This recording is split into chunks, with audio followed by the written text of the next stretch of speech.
On October 10th, 2023, footage recorded on a toy camera shows a young girl spending time with her toys and narrating the events of her day. The whole clip is essentially a miniature vlog. She chats about recent happenings and lays out her plans with friends for the upcoming week. But something about this recording has left her family genuinely disturbed. Sister's camera is weird. It's weird. Okay. There's no sugarcoating it. The video is unsettling, to say the least. What you're about to see is the full toy camera footage presented by the girl's older sister. Hey guys, today I'm going to show you my Skibidi toilet collection that I just got today. We went to a toy store and they had all of these things like this cameraman, these tiny little action figures, this big Skibidi toilet, and these ones. And then we actually found these Skibidi toilet shoes and they say Skibidi toilet on them, and I'm gonna wear it to school tomorrow. A lot of kids at my school like Skibidi toilet.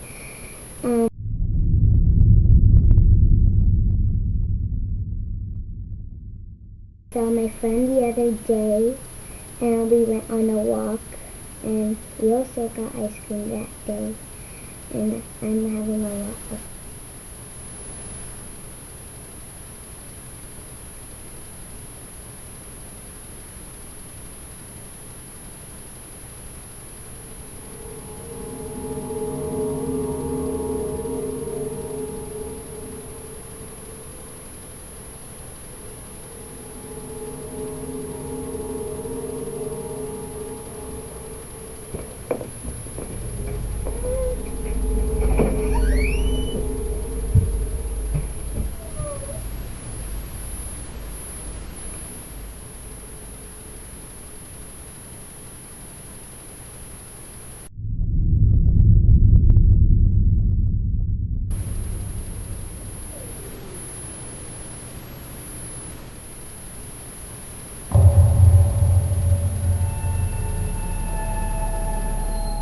See for yourself. What begins as a completely harmless home video takes a sharp turn somewhere in the middle. Something suddenly grabs the girl's attention, and whatever she sees stops her cold. She looks absolutely frozen with fear, though fortunately, she manages to get herself out of there before the situation becomes any more frightening. Then, just a couple of minutes later, this happens. A shadowy figure moves across the front of the tent. It's difficult to identify exactly what it is, but the older sister is convinced that this is precisely what spooked her little sibling. Whether she's actually sat down and asked her sister about what she witnessed remains unclear, as the only details available are what the older sister shared in her description. Until there's any kind of follow-up, we're left without a definitive answer. So for now, draw your own conclusions about what was truly captured on that camera. Keisha posted a brief YouTube video of herself singing a gentle lullaby to her little one. On the surface, it looks completely innocent. Soft music, a happy baby, the sort of wholesome moment that couldn't feel more normal. But pay attention to the details. Clutched in the baby's tiny fingers is a small brush, and then, without warning,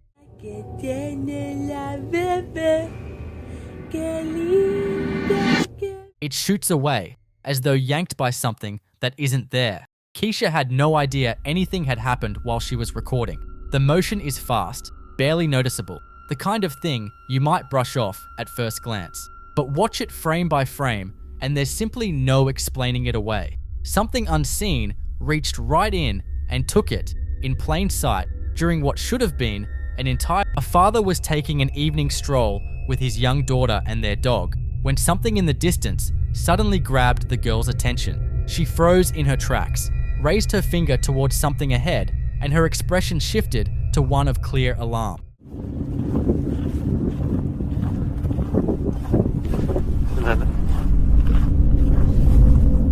Hanging in the air between two buildings, a shadowy figure appeared briefly before fading away. Even after going back through the footage frame by frame, calling it a bird, which would be the most reasonable guess, still doesn't quite feel right. The father later shared that he'd originally been filming a light-hearted moment of his daughter and the dog goofing around when she suddenly fixated on the shape in the gap between the structures. He made a point of saying that whatever it was, the way it moved didn't match anything normal, and it shook him just as much as it shook her. Certain viewers felt the silhouette bore a striking resemblance to the kind of image you'd find in old folklore, something airborne that calls to mind tales of witches riding through the night sky. Others weren't buying it, insisting the footage simply wasn't clear enough to make any real determination. So what was it lurking between those two buildings? A distortion of light, a misidentified object, or something that defies easy explanation? Drop your thoughts down in the comments and let us know what you think. The following clip was recorded by a home security camera inside a family's house. A woman who goes by Anaya regularly shares content featuring her husband and kids, but one particular evening, her husband encountered something he simply couldn't make sense of. See for yourself what unfolded. It's bath time. Woo! It's nice and brisk in here.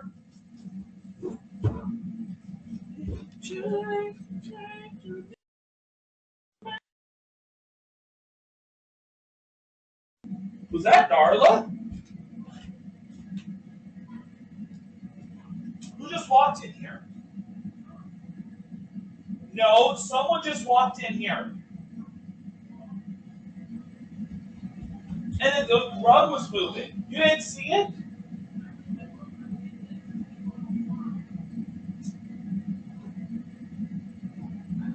No, I just saw someone walk in here. The moment he steps into the room, he notices a sudden cold sensation, and almost immediately, the camera cuts out. Something that's often linked to paranormal activity, since supernatural entities are believed to disrupt electromagnetic fields. Right at that same instant, he claims a figure passed through the hallway. As the footage picks back up, the carpet in that hallway can clearly be seen shifting back and forth with no obvious cause. His first thought was that it could have been the family dog, Darla, but when he looked down the hallway, there was nothing there.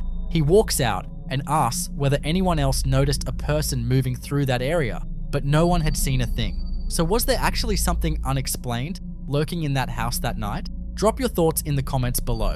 I'm literally trembling just watching this. A YouTuber who goes by Really Haunted regularly posts footage of disturbing poltergeist encounters and unexplained incidents occurring inside his home. But in this particular video, he describes things escalating to such an extreme that he fled the house in the dead of night. He didn't manage to grab his phone, his wallet, or even his shoes, and wound up sleeping in his car, parked just down the road. See for yourself what unfolded.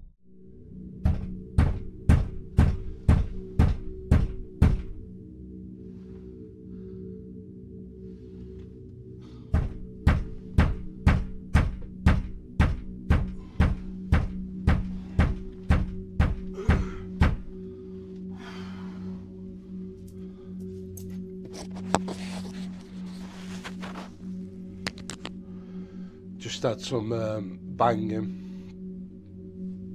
on bedroom door. If I sound ill, I am. I've got flu again. I don't know why, but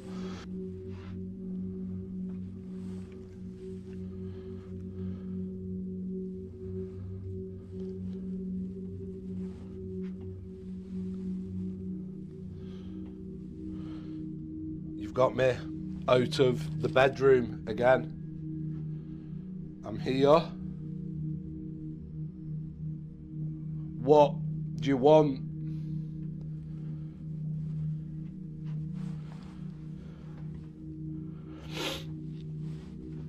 What is it you want?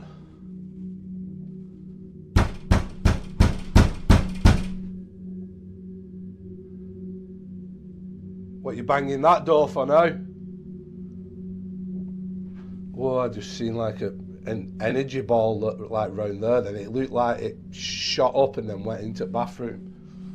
Did you just go into the bathroom?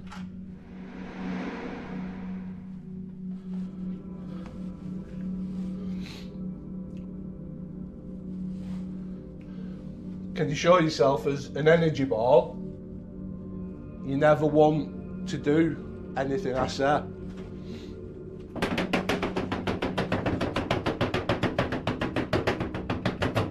Holy shit.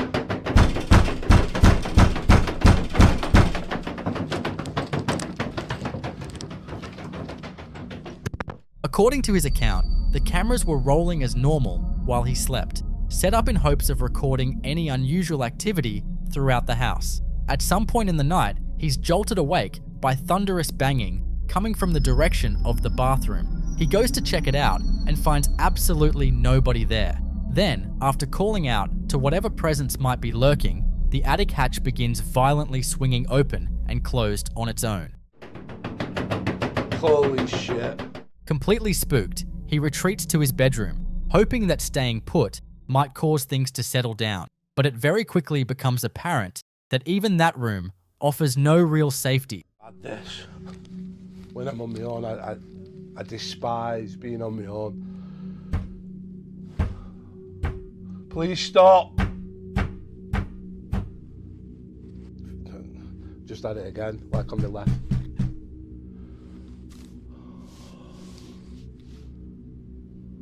That shit me up then, the window.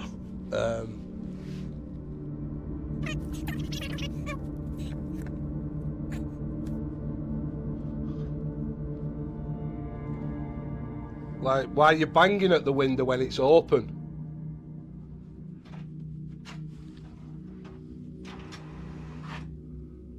What the hell?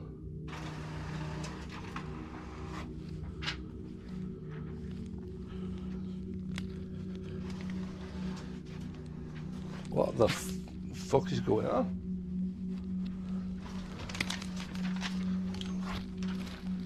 Like, there's just paper coming out at printer.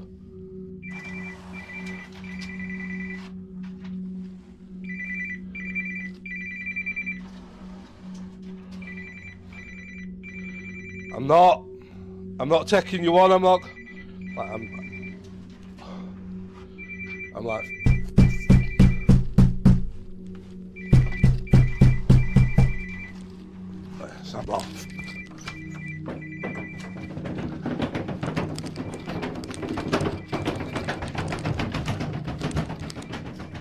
Within moments, heavy thuds begin striking the bedroom window from outside, and then the fax machine spontaneously kicks into gear, spitting out blank page after blank page. His phone starts going off over and over again. Up to this stage, a skeptic might still chalk some of it up to coincidence, but the relentless and violent banging makes that explanation increasingly difficult to hold on to. Visibly terrified, he ultimately bolts from the house, leaving his phone behind entirely. And yet once he's gone, the security cameras pick up something even more unsettling, something that makes it genuinely hard to dismiss the idea that he might actually be facing real poltergeist activity.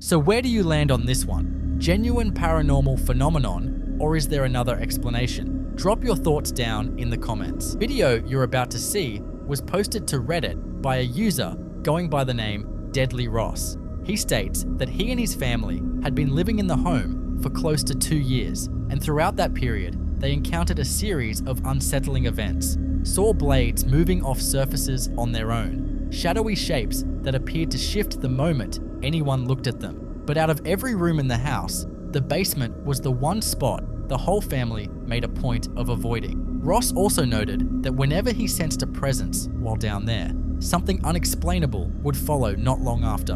On the particular day this footage was taken, he was just down there doing a load of laundry when that same eerie feeling crept in, the distinct sensation that somebody was standing right behind him. He pulled out his camera to try and document whatever was unfolding, and what he recorded will make you think twice. Saying earlier, most of the stuff does happen down here, and I mean, you can't really. There it is. So, that's freaky stuff right there, man.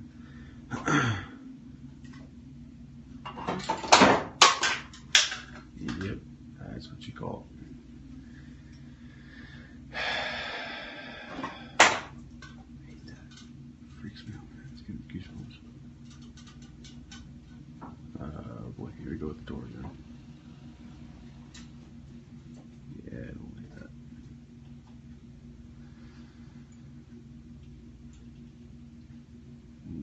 creepy.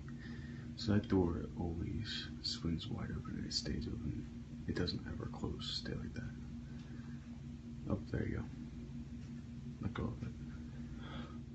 Ross was quick to point out that this was no flimsy, lightweight door that could be pushed around by a draft. He describes it as a thick, solid oak door, fitted with its original hinges from the 1930s, so heavy that he himself sometimes struggled to get it moving. So where do you stand on this one? Is there a rational explanation for what went down in that basement? Or did Ross actually manage to capture something from beyond the physical world? Drop your thoughts in the comments below.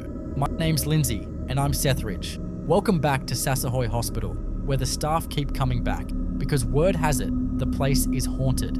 There's a call light on this particular corridor that keeps activating on its own. Every time someone goes to check on it, the room is completely empty. It's not a lighting malfunction either. This light can only be triggered by physically pressing a button, which raises one deeply unsettling question. Just who or what is hitting that button? Nina decided to set up her camera before stepping away, and what it recorded while she was gone will make your jaw drop.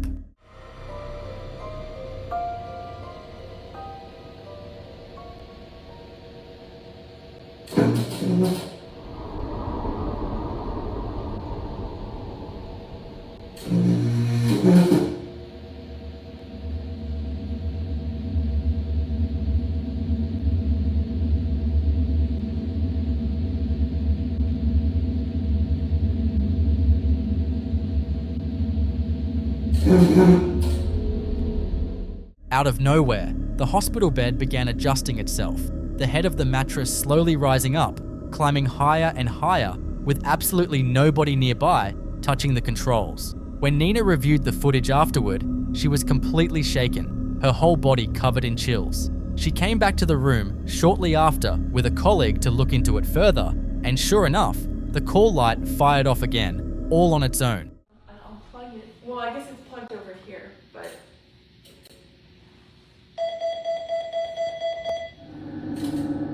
Given how many people take their final breath inside hospital walls, it shouldn't come as a shock that certain souls choose to stick around. And this one, it seems, is still trying to find a little comfort.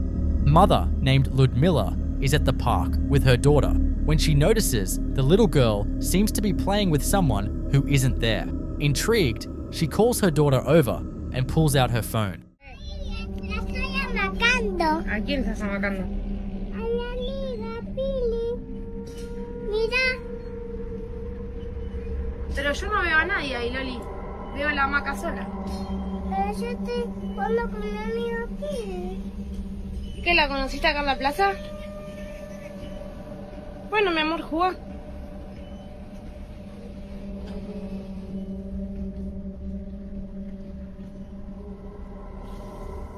The child tells her she's made a new friend there at the park, but when Ludmilla glances toward the swing set, it's completely empty. Her daughter simply turns around and heads back, pushing the vacant swing as though someone is actually riding it.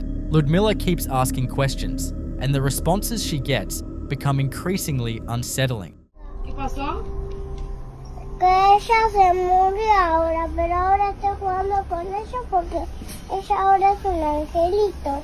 ¿Cómo sabes todo eso vos? ¿Te lo dijo ella? ¿O qué? Sí, The little girl goes on to explain that her new friend had passed away at that very park and would be moving on soon. Far from being frightened, though, she described the girl as a tiny angel. ella ahora es un ángel. There are those who believe young children have the ability to perceive things that grown adults simply cannot. So where do you stand on this? Was it nothing more than a vivid childhood fantasy? Or was this little girl genuinely interacting with the spirit of someone who lost their life in that park? As always, I'll let you make up your own mind. Emery had just received the heartbreaking news that her father's cherished dog had died. Hoping to revisit some fond memories, she started going through old recordings she'd made during her time at his home. In one of the videos, she was lying in bed when the dog suddenly locked its attention onto something across the room that wasn't visible to the camera. It barked over and over toward a shelf lined with photographs and sentimental keepsakes. Then things took a turn nobody expected. See for yourself.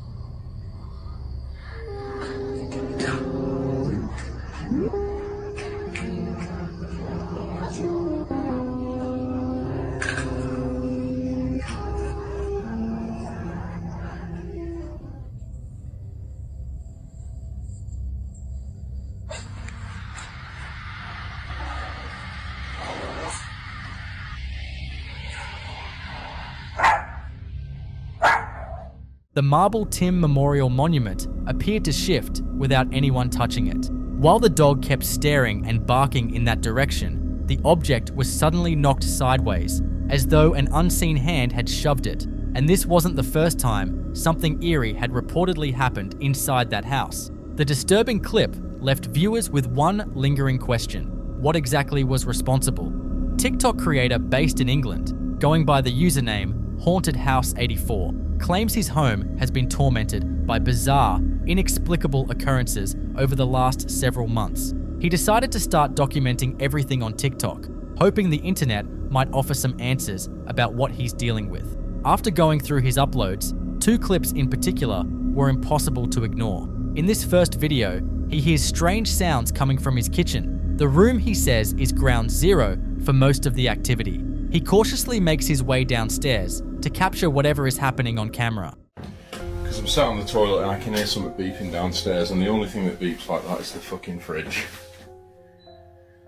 Oh fuck. Like if it only beeps like that when the fucking fridge door is open. I don't even look. Oh my fucking god.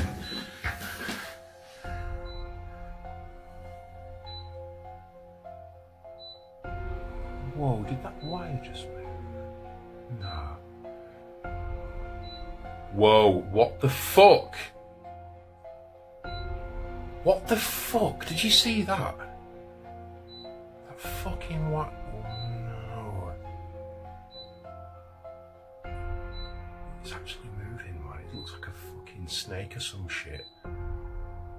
What the fuck?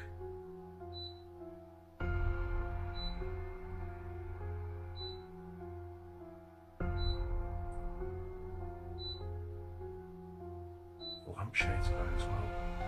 They're like moving towards it.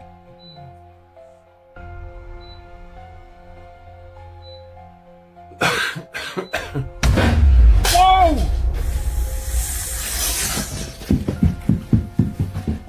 No!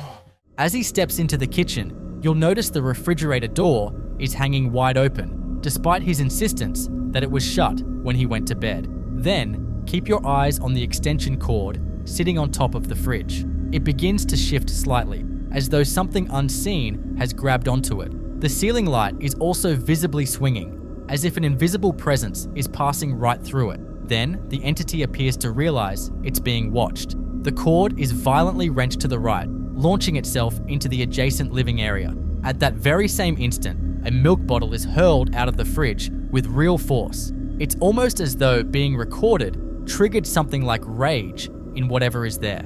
He immediately inspects the area, but finds absolutely no strings or rigging that could explain what just happened. And yet, things escalate into something far more unsettling in the following clip.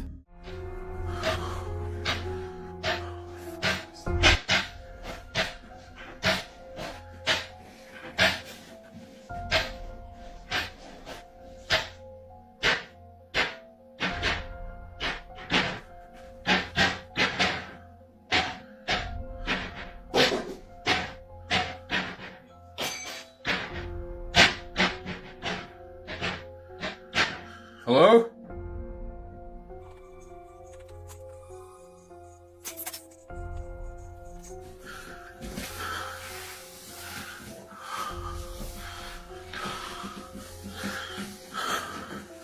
Oh fuck. Fuck. I did not get the light on.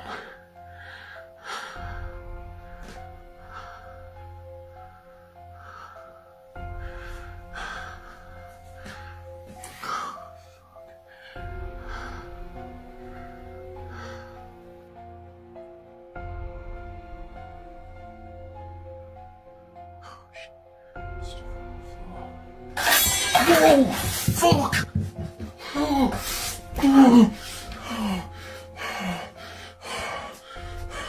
On a separate night, he's jolted awake by loud, crashing sounds from the kitchen below.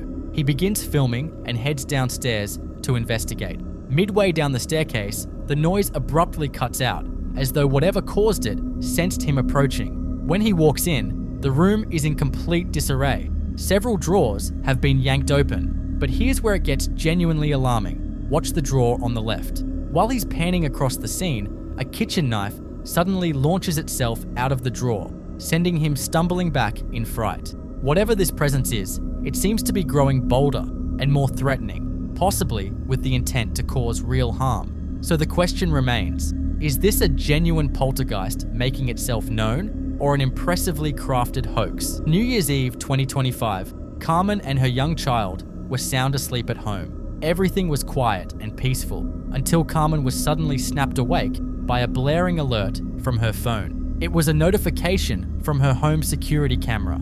According to the app, there was an intruder in her backyard. Carmen says the alert struck her as odd right away. Her yard is enclosed by a 6-foot fence on all sides, meaning anyone trying to enter would have quite a climb ahead of them. Shaken and alarmed, Carmen pulled up the camera feed, and what she saw left her completely horrified.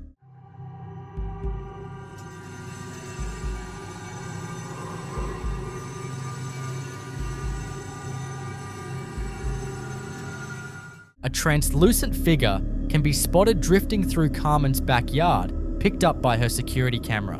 Given the 6-foot fence surrounding the property, the figure appears to stand at an unnaturally towering height. Carmen immediately sensed that something was deeply off about what she was seeing, so she rushed straight to her window to look outside. But the yard was completely empty. Whatever had been lurking out there just seconds earlier had simply disappeared without a trace. Then Carmen came to the conclusion that what her security camera recorded that night must have been something not of this world. Several years back, a mother filmed what seemed like an ordinary moment, her young son chatting away after waking from a nap, apparently speaking to an imaginary friend. She'd thought nothing of it at the time, chalking it up to the kind of playful fantasy all kids go through. It wasn't until she revisited the footage years later that something stopped her cold, a detail no one had ever noticed before.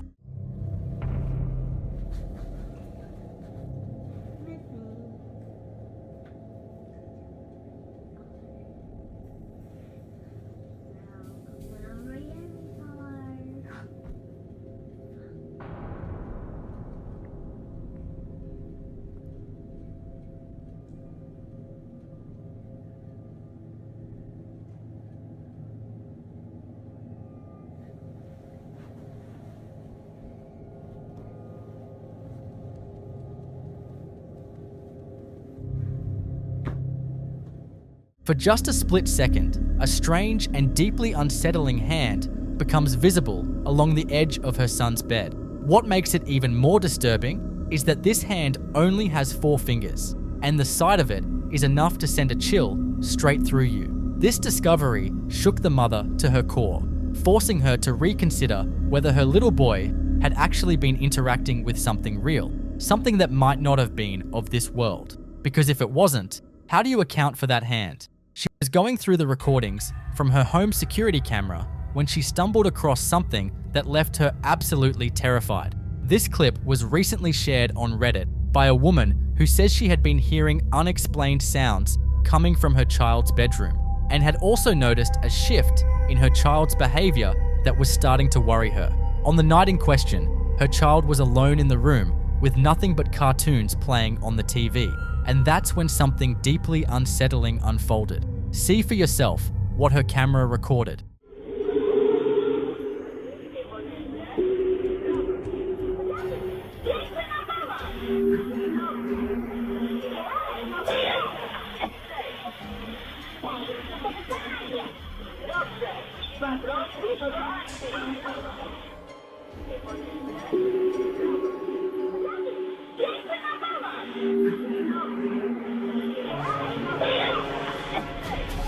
The moment the television flickers on and illuminates the room, a pale, ghostly face becomes visible, hovering just above the chair, almost as though a small child is seated there. Then, in an instant, it's gone, completely vanished, and no matter how many times the TV lights up the room again, it never returns. The woman was shaken to her core after seeing what the footage had captured, and she says she has absolutely no explanation for what that figure could be. What made things worse was the response from other people online. Many of them urged her to keep her child out of that room entirely, warning that what appeared on camera could be a demonic presence, and that staying in that space might put the child in danger. What you're about to watch is among the most bizarre clips to have taken the internet by storm in recent months. The recording comes from a security camera mounted on a farm deep in the rural outskirts of Sao Paulo, captured at approximately 9:30 in the evening. People living in the surrounding area believe what appeared on that footage may be tied to a long-standing regional legend.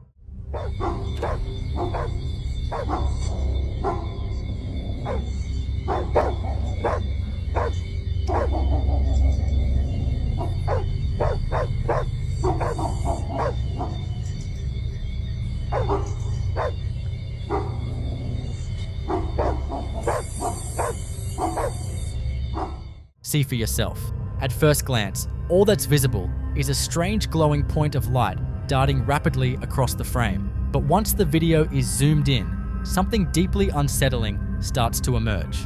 The silhouette appears to belong to a four-legged creature, yet where its head should be, there seems to be a mass of roaring flames. And that detail alone is what sent shockwaves through the local community. Residents say the figure bears a striking resemblance to the infamous legend of the headless mule, a creature rooted in Brazilian folklore, said to be a cursed woman condemned to transform into a monstrous beast that prowls through the darkness, breathing fire from its neckline and violently attacking anyone unfortunate enough to cross its path. Naturally, skeptics argue it could just as easily be an ordinary animal, with the eerie effect explained away by lens distortion and low-light camera conditions. But where do you stand on this? Was it nothing more than a strange trick of the eye? Or did that security camera actually record something tied to the ancient legend of the headless mule? Problem Mom Savannah recalls how she used to regularly bring her daughter along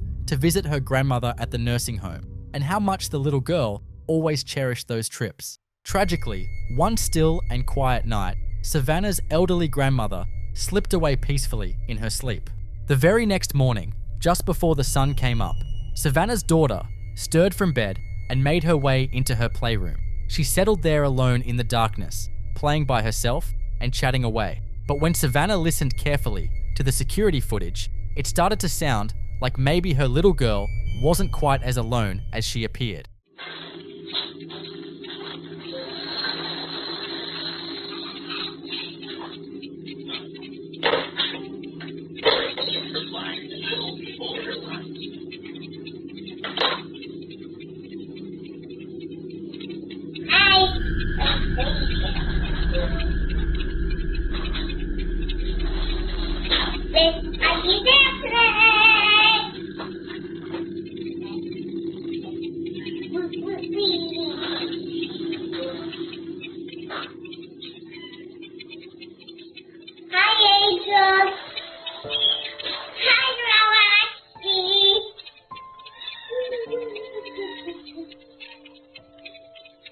It's night time, we can sleep. And you want to say so now. For a pizza. Lourdes seems to be directing her words straight toward her recently departed grandmother, even softly reassuring her that she's now among the angels on the other side. It's night time, we can sleep. And you want to say so now.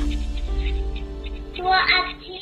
Savannah admits she has no rational explanation for what unfolded, but says that rewatching the tender and heartbreaking footage never fails to move her to tears. Her belief is that her grandmother returned one final time to say a last goodbye to the little granddaughter she adored.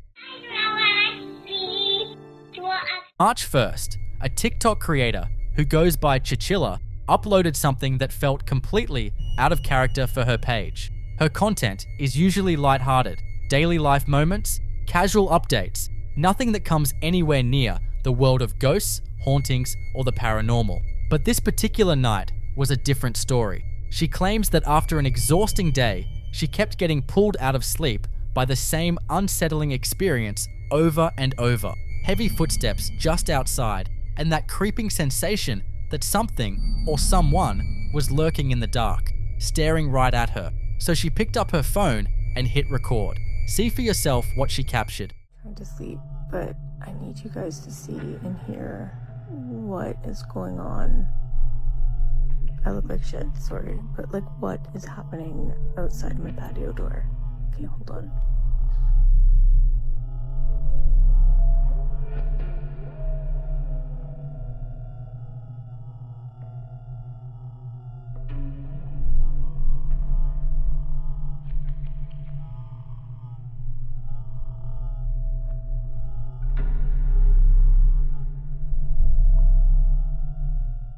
For a moment, everything is dead quiet.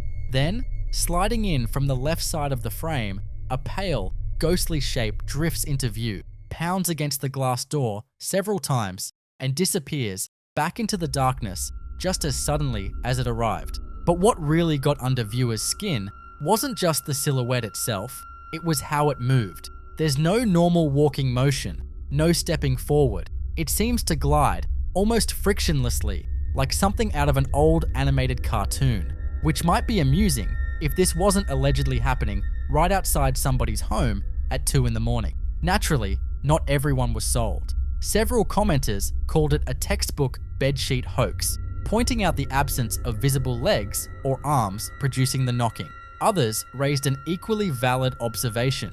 The glass door has no curtain, meaning reflections, odd shadows, and objects positioned outside could easily produce strange distortions on a phone camera. One grounded theory suggests that a piece of fabric, a tarp, a towel, or some hanging laundry could have been caught by the wind and whipping against the door. That would account for the floating movement, the banging, and the lack of any limbs. But here's where things start to feel a little less comfortable. If the answer really was something that ordinary, why didn't she spot it immediately? Why was there no simple explanation offered? So was this nothing more than wind and weird lighting fooling the lens? Or did Chichilla actually film something genuinely unexplainable lurking outside her door that night?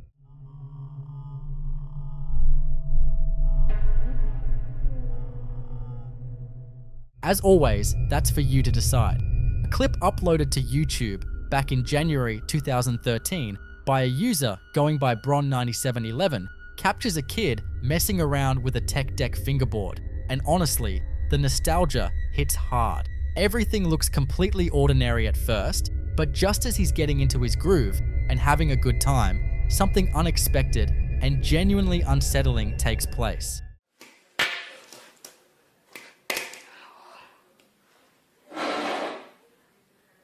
¡Bruno!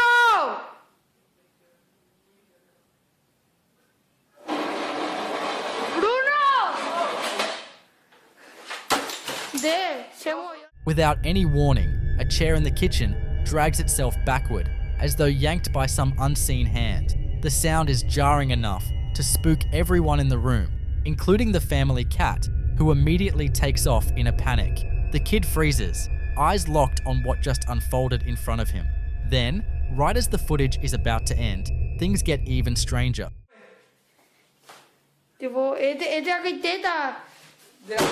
A door swings shut on its own, with nobody anywhere near it. The fact that these two things happen in sequence, first the chair, then the door, makes it hard to write off as pure coincidence. There's a definite sense of escalation to it, almost as if whatever is there wants to be noticed. Now, rational explanations do exist. Skeptics might bring up the idea of a fishing line or thin string being used to drag the chair. And while that theory can't be completely dismissed, there's nothing visible in the footage that gives it away. The whole thing reads as completely natural. And then there's the cat.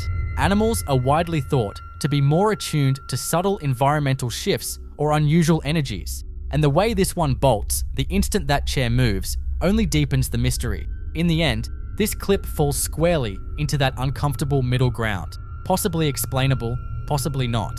But one thing seems pretty certain. That kid probably didn't pick up a tech deck again for quite some time after this. Sam Aldrich shares his home in Newburn with his wife and 2 young kids, a house that dates back to the late 1950s. Pull up to the curb, and it looks like any other family residence on the street. Dig into its past though, and the story changes fast. A former occupant reportedly passed away, in the upstairs master bedroom, and at some point, the remains of 2 unidentified people were found buried beneath the backyard. Ever since the family moved in, they've been dealing with things they simply can't account for. Strange sounds, doors groaning open on their own, and their dog Loki, visibly terrified, for no reason anyone could pinpoint. Sam even took off the dog's shock collar on camera just to rule that out as a factor. The fear continued regardless, and the house has one detail that defies any normal explanation. A door sitting nearly halfway up the wall, almost 18 feet off the ground, completely unreachable. While pointing his camera at that door, Sam inadvertently caught what appears to be a shadowy figure in the shot, along with faint voices that seem to be echoing his own words back at him. I'm gonna go ahead and take this off, just so you'll know that there's nothing there. Come on, bud. Hey, it's okay. It's okay, buddy.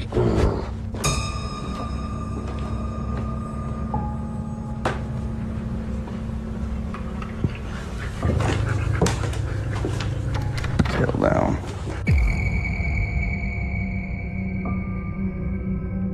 Oh, I posted it.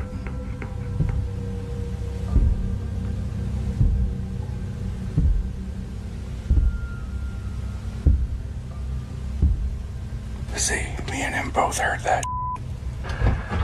And see, now he's gonna fucking run and leave me up here like a douchebag.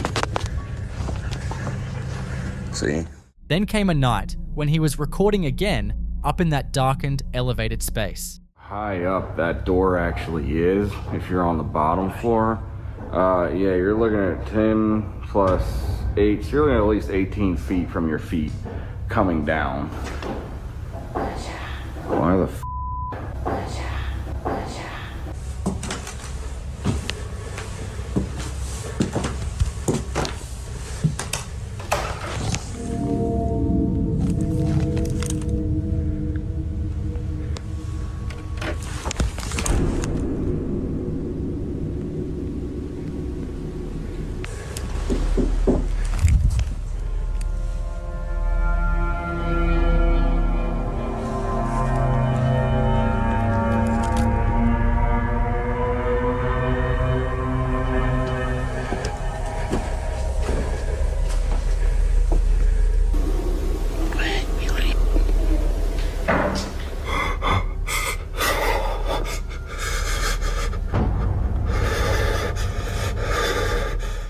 Pair of wide-set eyes materialized, locked onto him, then disappeared entirely. Later, in full daylight, with nobody anywhere near it, the rocking horse inside the house started moving by itself.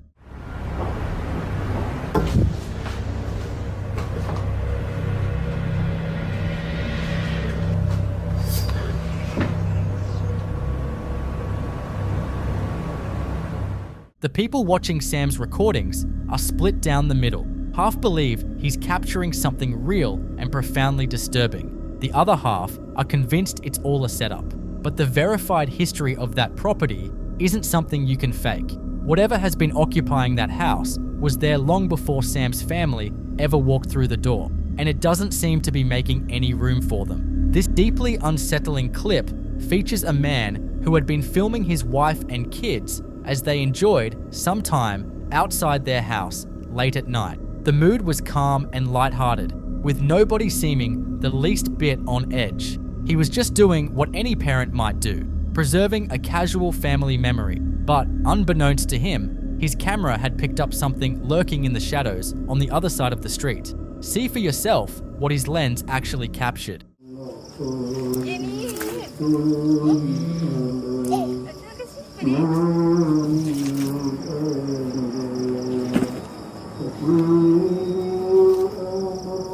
Yeah, ini apa? Bela kotor tangan. apa tu, Dek? Dek? Hah? Fan? Oh, tak jawab aku. Adik tengok apa, Dek? Hah? Hah? Apa? Kenapa? Adik tengok apa?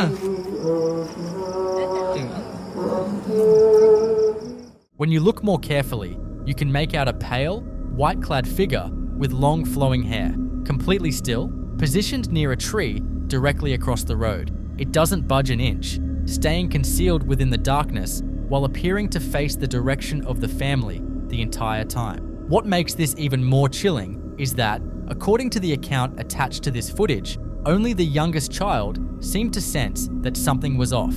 Both parents remain totally oblivious to the presence nearby. Even now, viewers are split. Some genuinely believe this is evidence of a paranormal encounter, while others are convinced the whole thing was carefully staged for shock value.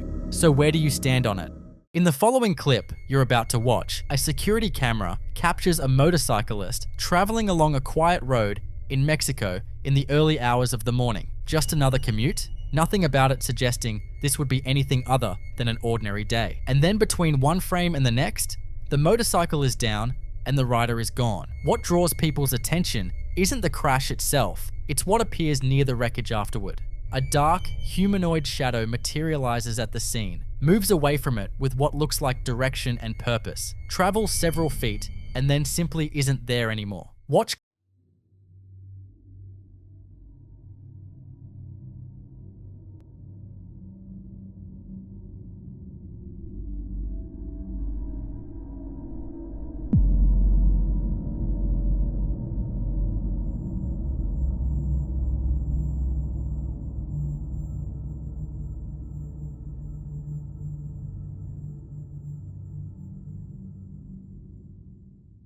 Reports confirm one person died at that location. Viewers who slowed the footage down frame by frame were the first to notice it, and once you see it, it's difficult to look past. Skeptics point to compression artifacts and pareidolia, the brain's tendency to find human shapes in ambiguous visual information, and those are fair arguments for a lot of footage that circulates online. But artifacts don't move with consistent direction, and pareidolia doesn't produce a shape that appears specifically after a crash and disappears only after it has traveled a deliberate distance from the wreckage. In paranormal research, footage like this sits in one of the rarest and most debated categories. The possible capture of something departing a body at the moment of death, consciousness leaving in the only way it knows how, completely unaware that the body it just left behind isn't getting back up. That last part is what lingers, because whatever that shadow was, it moved away from the wreckage like someone who still had somewhere to be. So what do you think?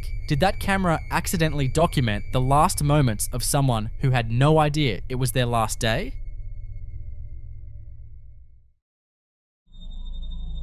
In this next clip, we're following a man named Chris, a ghost hunter who had been hearing enough accounts about skinwalker activity in a specific area that he decided to go investigate it himself, equipment in hand, the kind of person who moves toward the thing everyone else is running from. He brings a spirit communication device with him, the kind that picks up and translates electromagnetic fluctuations into audible words. And what comes through on that device when he gets to the location stops him cold. Voices asking him to come help, drawing him further in with exactly the kind of appeal that's hardest to ignore and easiest to follow into somewhere you shouldn't be.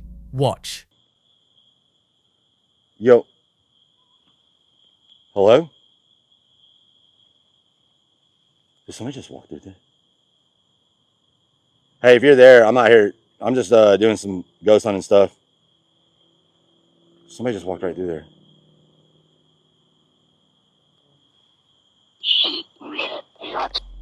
She will not. My name is Fred. Your name is Fred? Hi, Fred. Many years ago. Did you guys see that or am I tripping? Say your name. My name is Chris. What's your name?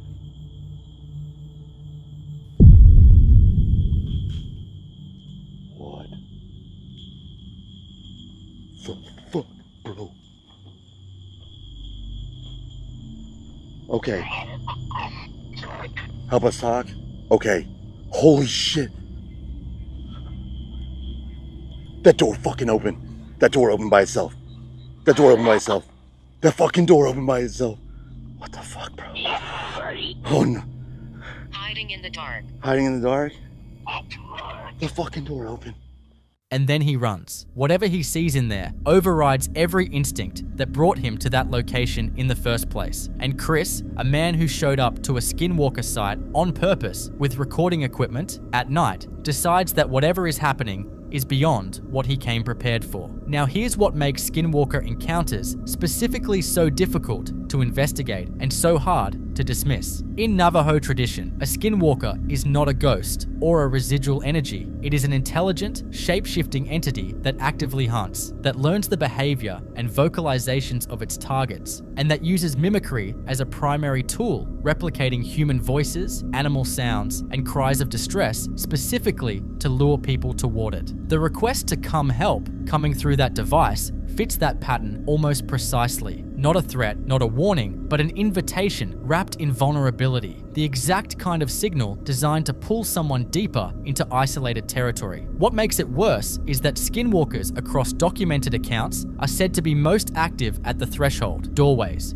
tree lines, the edge of light and dark. And a door opening on its own, in that context, isn't a poltergeist moment. It's something marking a boundary and making clear it can cross it whenever it chooses. Chris came looking for a skinwalker. Based on what he ran from, it's worth asking whether it was already looking for him. So what do you think? Did Chris get closer to something real than any of his equipment was ever designed to handle? Or is there a less ancient explanation for what came through on that device?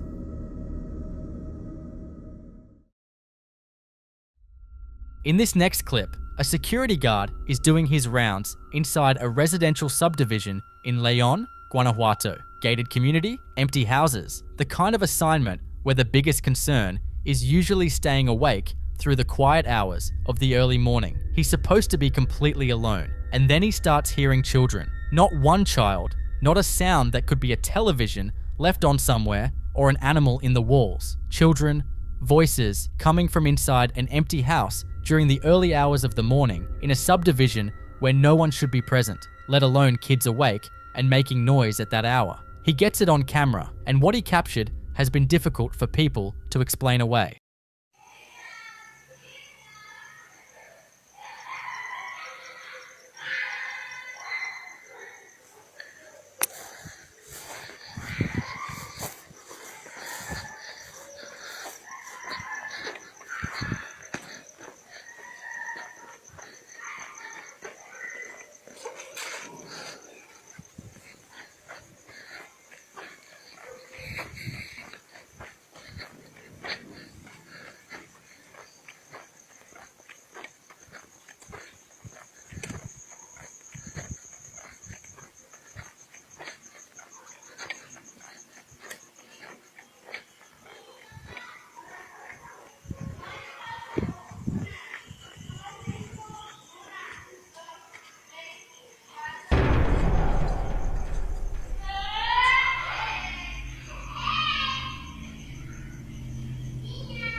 In paranormal research, the sound of children in locations where no children are present is one of the most consistently reported and most deeply unsettling categories of auditory phenomena, partly because of how specific and unmistakable the sound of a child's voice is, and partly because of what it implies about whatever is producing it. In Latin American folk tradition, disembodied children's voices heard in empty buildings during the early hours are frequently associated with the souls of children who died in or near that location, tied to the space and unable to move on, replaying fragments of a life that ended before it was finished. Others believe entities use the sound of children specifically because it triggers a protective instinct, drawing people toward the source rather than away from it, which in an empty subdivision in the middle of the night is exactly the kind of direction you don't want to be pulled. So what do you think? Was this guard hearing something that's been in that subdivision long before the houses were built? Or is there something in those empty rooms that learned a very long time ago exactly which sound gets people to come closer?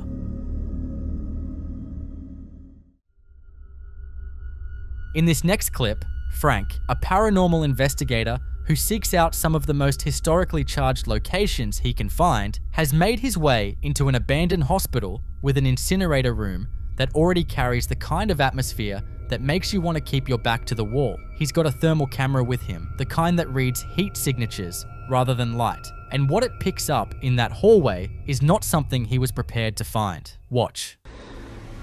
Okay, and this is what the thermal camera sees.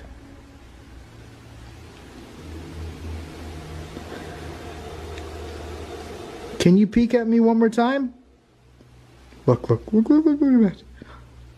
It just gets really blue, and that's a cold signature. Look at that. And then it goes away.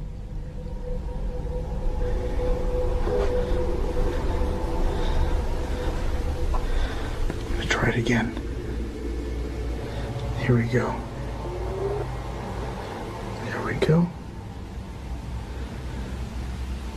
Are you the one that she was talking about? I swear if I see an actual face peek out through there,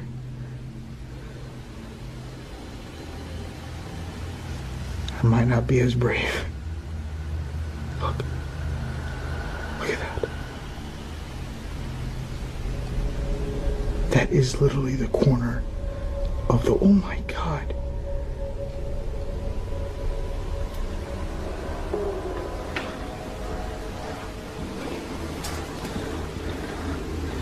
Alright, I'm gonna walk up towards it. I wanna make sure, bring up my brightness.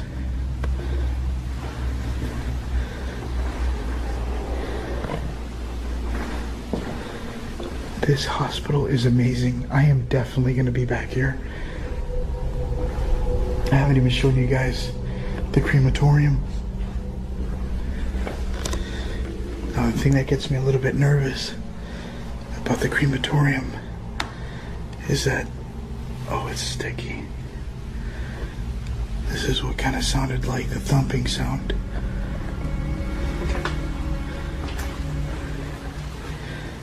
You can see how corroded this whole area is, and this is where it actually starts to stink a lot.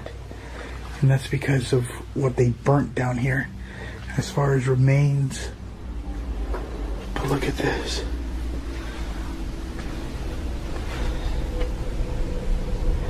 This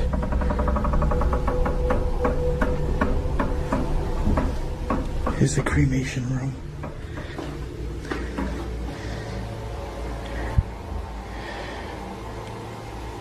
All right. So inside these things here,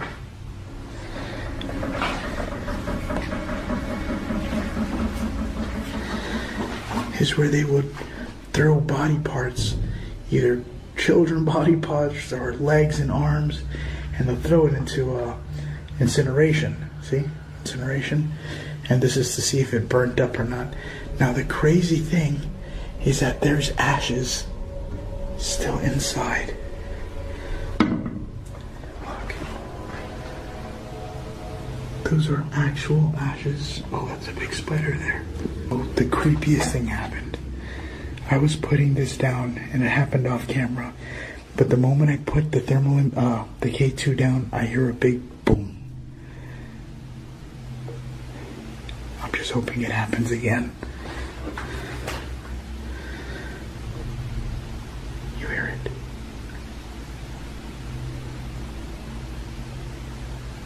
Let me make sure it's on.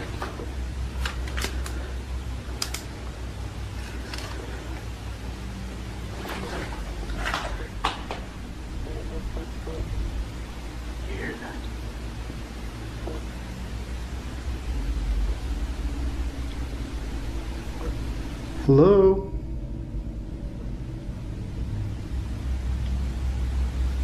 What the hell is that? don't know if the camera's gonna pick it up.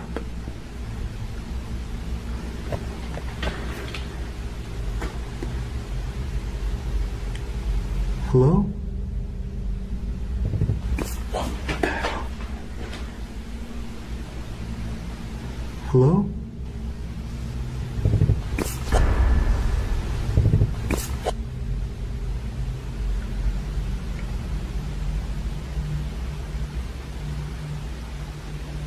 Okay, that is creepy. Hello?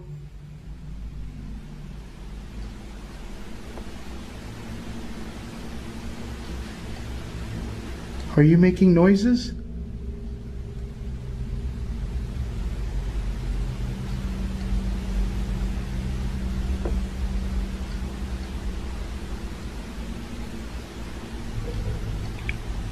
What the hell is that?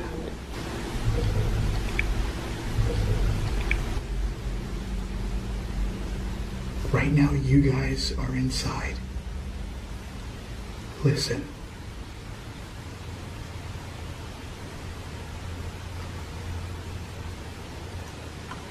Trying to see if I could hear anything.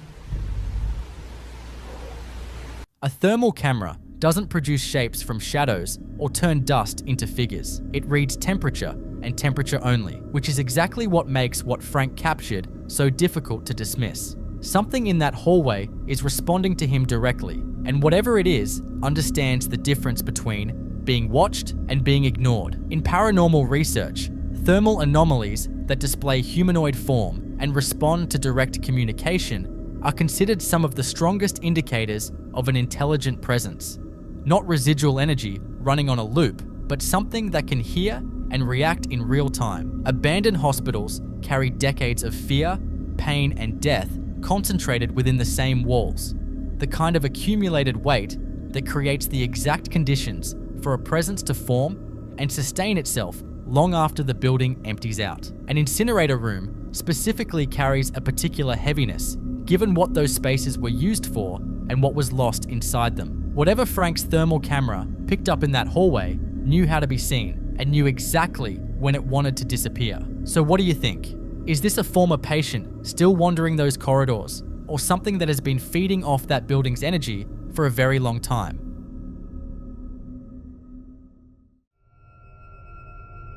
In this next clip, a woman steps outside late at night to let her dog do its business. The most routine, unremarkable errand imaginable. The kind of thing you do half asleep without a second thought. And then something materializes out of thin air in the darkness ahead of her and starts moving in her direction.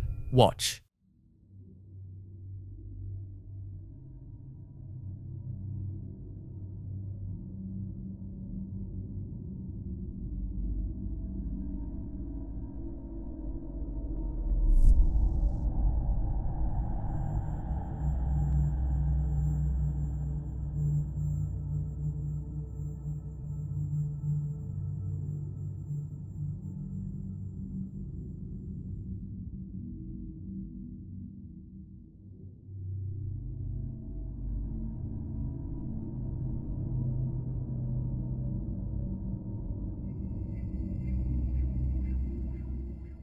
She doesn't hesitate. She's back inside that house before whatever it is can close the distance. And when the camera catches the spot where it was standing moments later, there's nothing there, gone as suddenly and completely as it appeared, leaving no trace of how it arrived or where it went.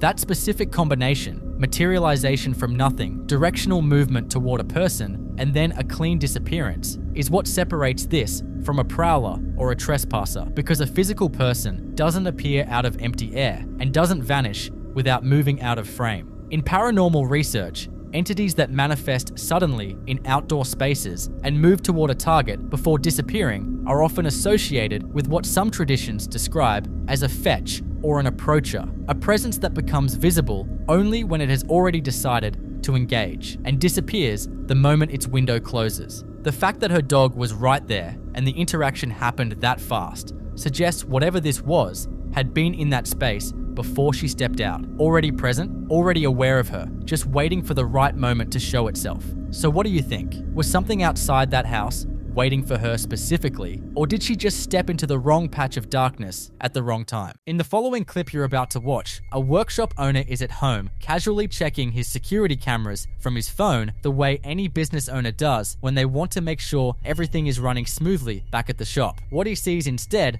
stops him cold. His mechanic, Juan, is standing outside the workshop in broad daylight, gesturing, nodding, clearly mid-conversation, except there is absolutely no one there. Just Juan talking to the empty air, completely engaged, like he's deep in a perfectly normal work discussion with a person that the camera cannot see. The boss does what any of us would do. He picks up the phone and calls him, and this is where it gets deeply unsettling. He asks Juan who he's talking to, and Juan answers without a single beat of hesitation, Don Carlos. He's going over the budget, explaining the damage from the accident Don Carlos had on the highway the night before. Estoy revisando por la cámara del taller, de mi teléfono, estoy en mi casa. Y este maestro está hablando solo. No cacho qué onda. De verdad que no cacho qué onda.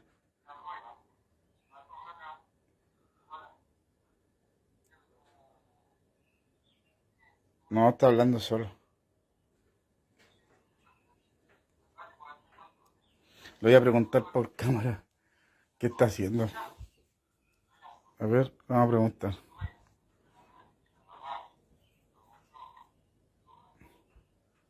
¿Sabes que consígueme el teléfono con la Connie, porfa?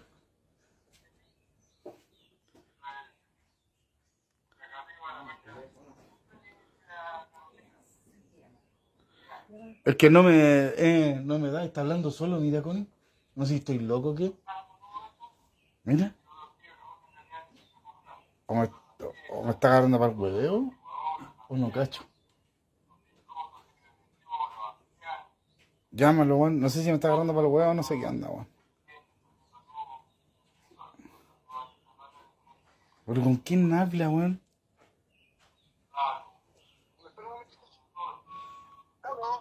¿Aló? Oye, disculpa, pero ¿con quién estás hablando? Con don Carlos, me está pasando el presupuesto y explicándole el tema del accidente que tuvo anoche en la carretera. Entonces me está viendo el presupuesto, le estoy explicándole lo que le estoy diciendo aquí. Oye, cálmate. ¿Qué, don Carlos? Pero, oye, escúchame un poquito. ¿Tú me estás hablando del accidente de anoche? Claro. Juan, me estáis huellando, ¿cierto? No, pues estoy con don Carlos aquí, pues. Le estoy explicándole todo. Oye, ¿podéis subir? ¿Sabes qué? Oye, es que no estáis hablando con nadie, viejo. No puede ser, pues yo tengo el caballero aquí al frente mío, pues. No estás hablando con nadie, Juan, y ayer los que chocaron murieron todos. Juan, no estás con nadie, sube y ven a ver las cámaras, tengo todo grabado. Sube, viejo, sube, vente al tiro. Si no estás con nadie, Juan. Viejo, no, tengo grabado, vente por favor, vente.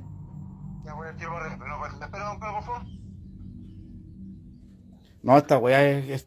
And then, the boss has to say the thing out loud that he's been dreading since he picked up the phone. He tells Juan that he isn't talking to anyone, that the space next to him is completely empty, that the cameras have the whole thing recorded, that there is no Don Carlos standing in front of him. And then he drops the part that makes your stomach fall out from under you. The people in that crash last night didn't make it. Every single one of them died. Juan doesn't believe him. He pushes back, insisting Don Carlos is right there, listening to him, standing close enough to touch. The boss is now yelling, frantically telling him to come inside and look at the footage himself, because what is happening on that screen in real time is something he cannot talk his way around. And the mechanic, slowly registering the genuine panic in his boss's voice, finally agrees to come up. In paranormal research, this type of encounter is referred to as a crisis apparition, a phenomenon where someone who has just died appears to a person they had unfinished business with, often completely unaware that they have passed. So what do you think? Was one given a rare and terrifying glimpse into the moments right after death? Or is there another explanation for the invisible presence standing in that workshop yard?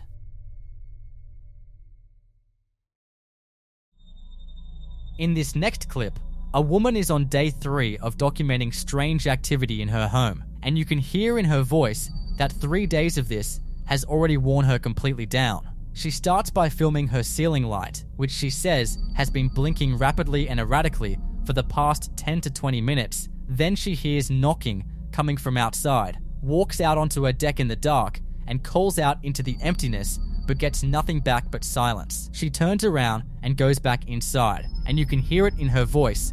She is done. She starts talking about wanting to pack up and leave entirely, and that's the exact moment the house decides to make its point. Her dog lets out a soft, anxious whimper, and a split second later, all hell breaks loose. So this is day 3 of the weird, strange occurrences at our house. Right now this light has been steadily blinking for about 20 minutes and maybe 10, and I just don't understand why. Okay, now it's like not blinking at all. I guess it's okay now. But that and the hearing the voices and stuff sometimes, and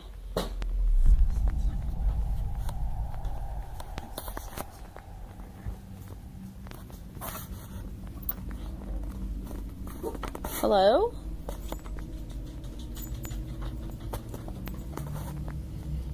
Hello?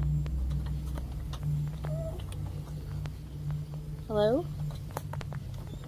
Who's here?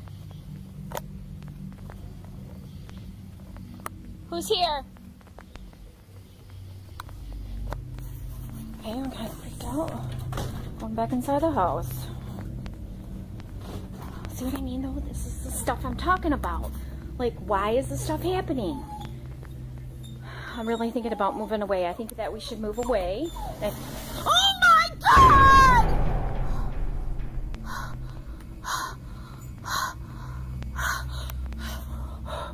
Did you see that? Oh my God. Oh my God.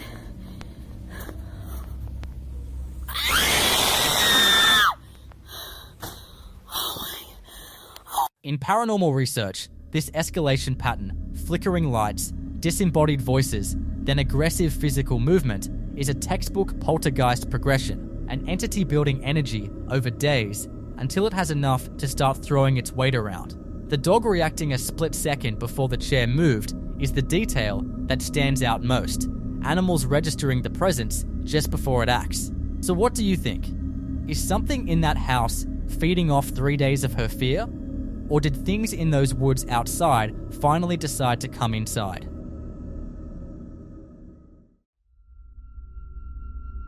In this next clip, we're looking at footage that came out of Romania, and right from the start there is an energy in the room that is difficult to place. The person behind the camera issues what sounds like a command, authoritative, deliberate, invoking some kind of invested power, telling whatever is in that room to rip the curtain down, to pull it as hard as it can. And before the sentence is even finished, the curtain moves violently to the side. Prin puterea prin care am fost investit, să rup perdeaua aia. Trage-o cât are. Băi, Alin, băi. Doamne, maica, In paranormal research, entities that respond to verbal commands are classified as intelligent and interactive, which puts them in a significantly more concerning category than residual energy. Something in that room was listening, waiting, and the moment it was given permission to act, it did, with everything it had. The second piece of footage, from the same source, opens on a shelf of old, framed, black and white family photographs, the kind that have been sitting in the same spot for decades, and the narrator begins a dramatic invocation, summoning whatever spirits, entities, demons, or phantoms might be present, calling on what he describes as a primordial power invested in him by the patriarch, commanding them to move a picture, push it down, do something, anything. The room is completely still.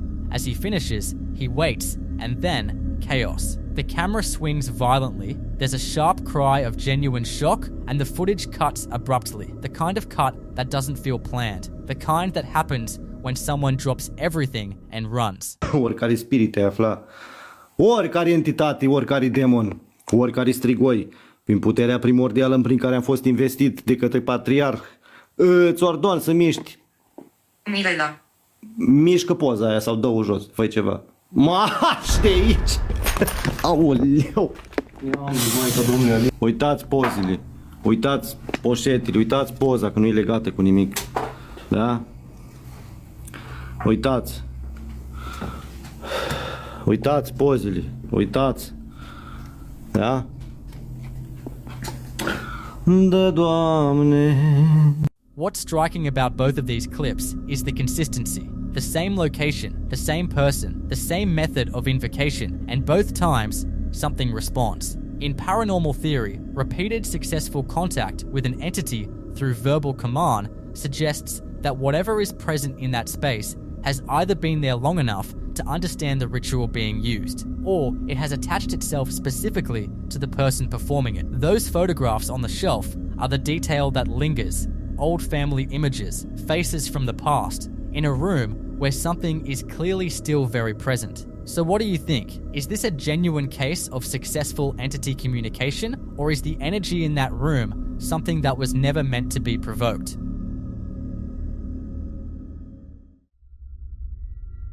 In this next clip, we're in a dark corridor, and the person behind the camera is already breathing heavy before anything has even happened. The kind of breathing that tells you they either know something you don't, or they're already picking up on something in that hallway that the camera hasn't caught yet. Speaking in Spanish, he extends an open invitation into the darkness. Any spirit, any soul, any demon present in this place is welcome. And then this happens.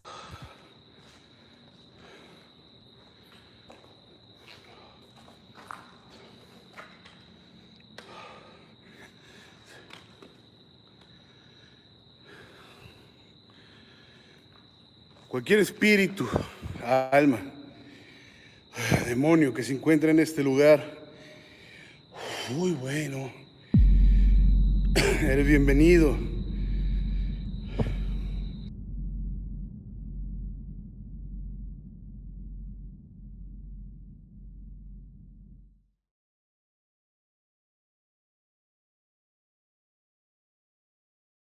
From behind the door frame, a long finger-like shape begins to emerge, slowly, deliberately, shifting and rising through the green light with a patience that feels deeply intentional, like whatever is behind that door has been waiting for exactly this moment. The movement isn't sudden or erratic, it's controlled, which in paranormal research is always the more unsettling of the two options. Frantic energy scatters, but something that moves slowly, that takes its time, that responds to an invitation by stepping just barely into view without fully revealing itself, that suggests awareness, intelligence, and restraint. The kind of restraint that implies whatever is standing behind that door could do a lot more than wave its fingers if it wanted to. So what do you think? Did the invitation get answered, or is there something in that hallway that was already there long before the camera started rolling?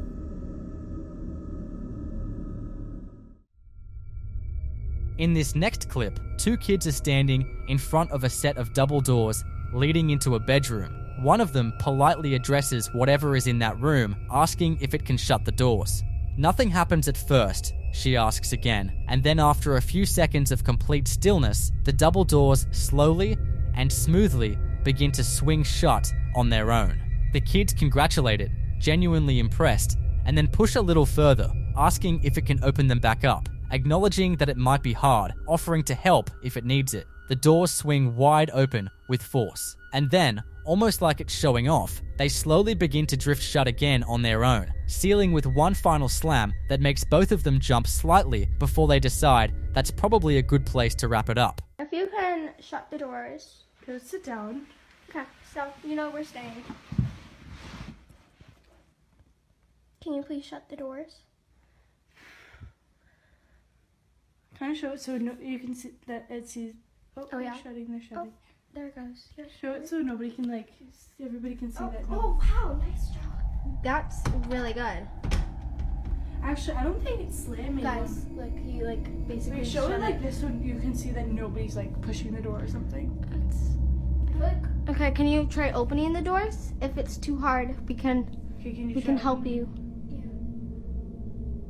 I'm gonna give you a second to try opening them.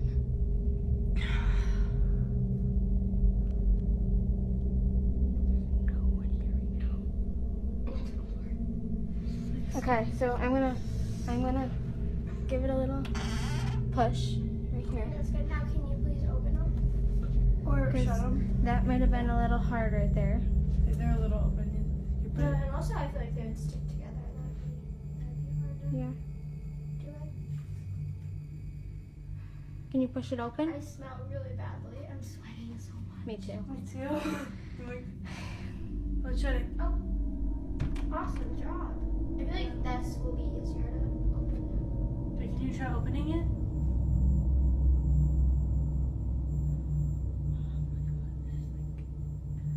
Most activity I've ever actually seen, because my mom was always the one that saw the activity happening. Can you please try pushing the doors open instead of shutting them? Wow, nice job. That's really impressive. Oh, is it? Oh, never mind. That was just. Okay. Wait. It's shutting them. Good job. Good job. Try keeping one open. Try keeping one open. Oh, nice job. Okay, guys, let's go downstairs. Okay, we're gonna head downstairs, okay? What stands out here isn't just the movement, it's the responsiveness. This entity wasn't doing its own thing and happening to interact with the doors, it was taking requests, adjusting to instructions, and operating within the parameters of the conversation. In paranormal research, that level of real-time interactive communication points toward an intelligent haunting that has been present long enough to understand how to engage, which lines up completely with the idea that these kids grew up alongside whatever this is. On a separate day, we see a similar level of casual familiarity with something that probably shouldn't feel casual at all. A young boy is sitting at the top of a carpeted staircase while a flashlight sits on a lower step, rigged so that the slightest internal contact turns it on or off, a classic method for spirit communication. The woman behind the camera asks if this is the same little boy they encountered the other night and tells it to turn the flashlight off if it is. It goes dark immediately. She starts guessing ages. 6. The light stays off. 7. And it flares back on with full brightness. Oh, now I'm video. So we got flashlights today, my little Ghostbusters. Can you turn the flashlight? There it is. Are you the same little boy that was here the other night? Turn the flashlight off if you are. Are you 6 years old? Can you turn the flashlight on if you're 6?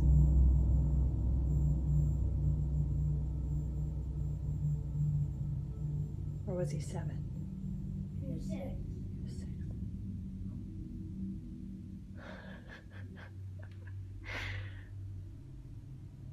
Okay, turn. Oh.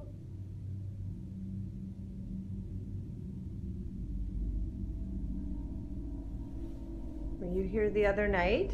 Is it on? Yeah. Yep. We had to go to Ace Hardware and get our flashlights. Is it on? Yeah. Keep the light on if you like me.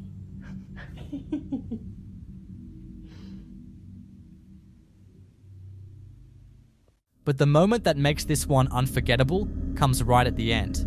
The boy on the stairs decides to ask his own question, keep the light on if you like me. The flashlight clicks straight off.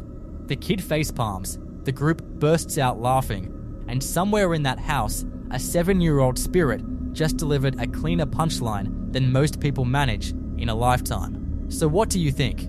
Are these families sharing their homes with something harmless and familiar? Or is the easygoing nature of these interactions exactly what something more calculated would want them to believe? In the following clip you're about to watch, a man who lives alone in a house built in the 1940s, has been hearing children laughing and playing in his basement for long enough that it's become a pattern he can no longer rationalize away. And on this particular day, he decides he's done ignoring it. He walks to the basement door, reaches for the old brass doorknob, and calls down the stairs in a firm voice, telling whatever's down there to knock it off. And that's when the footsteps start. Fast, deliberate, coming up the stairs toward the door with no visible body attached to them. So he slams it shut. Then this happens.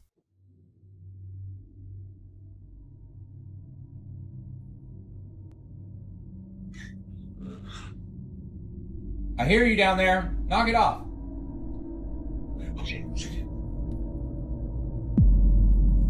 Stop! Stop it!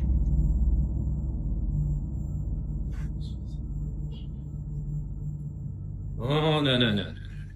In paranormal research, child entities that move between floors, respond to commands, and vanish without trace are among the most unnerving categories of domestic haunting. Not because they present as threatening, but because the combination of something innocent sounding and something physically impossible occupying the same space creates a kind of cognitive dissonance that's very hard to shake. A house built in the 40s has had decades of lives move through it, and not all of them finished cleanly. So what do you think? Is there a little girl in that house who never found her way out? Or is something in that basement using the sound of laughter specifically because it knows he won't run from a child?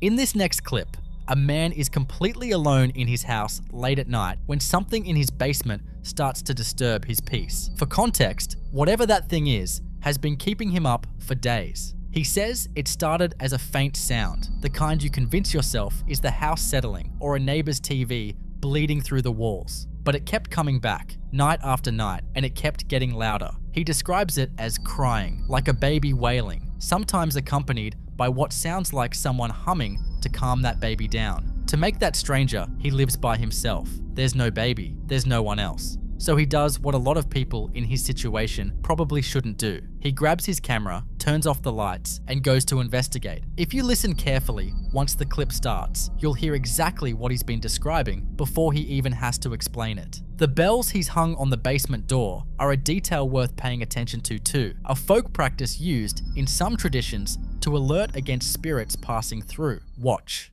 Guys, something's on the basement. Anybody down there? Hello? Hello? Guys, I have been noticing that at nighttime when I shut the lights off, I don't know if you can hear it.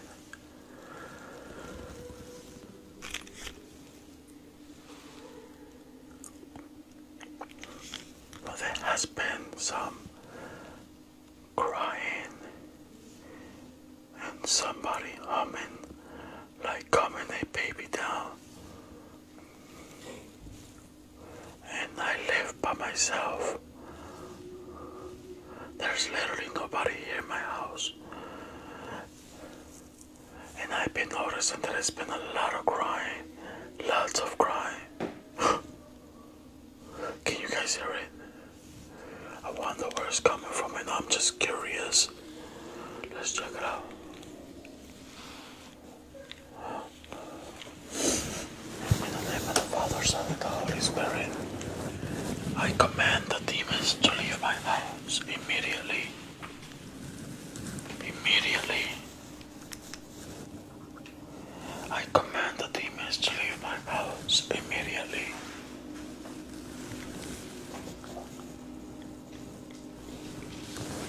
Whoa. That sounds like it's coming from the basement. Oi.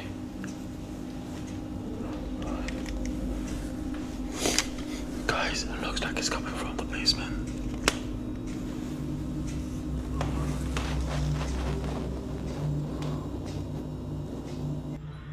Oh, fuck! Holy shit! Holy fuck! That was a big scream. Oh shit! Holy fuck! Oh shit! Holy fuck! Oh, fuck. Some people believe the crying is consistent with what's described in certain Latin American traditions as the presence of La Llorona, the weeping woman, a spirit believed to wander at night, mourning and crying. Skeptics point to the clean audio quality and argue the sounds are too well timed to be accidental. But that explanation gets harder to hold on to when you hear what comes out of that basement. What do you think is behind that door? Like and subscribe if you're enjoying watching this video. The bells never rang, and whatever was on the other side of it didn't need a door to make itself known.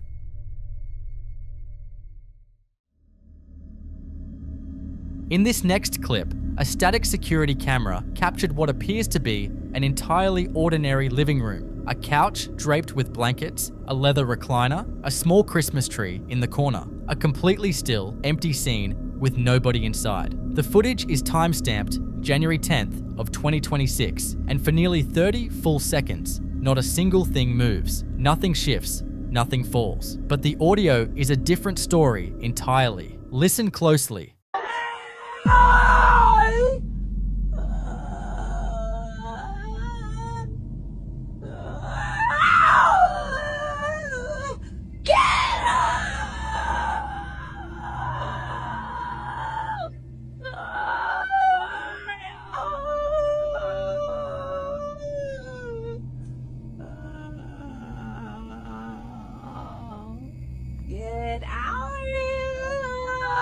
What you just heard in that empty room is a sequence of sounds that starts with what many describe as a high-pitched, frantic scream, something that carries the cadence of "Leave me alone" before collapsing into low, guttural moaning and overlapping wails that fluctuate in pitch and intensity. Near the end, a rasping voice seems to say, "Get out of here." Not one person was in that room. Some viewers think this is residual audio, a paranormal theory suggesting that intense emotional trauma can somehow imprint itself onto a location and replay without warning, like a recording embedded in the walls themselves. Others believe whatever produced those sounds wasn't residual at all, but active, reactive, and fully aware the camera was running. The fact that the room stays completely still while all of that unfolds makes it somehow harder to dismiss, not easier. So what do you think was in there?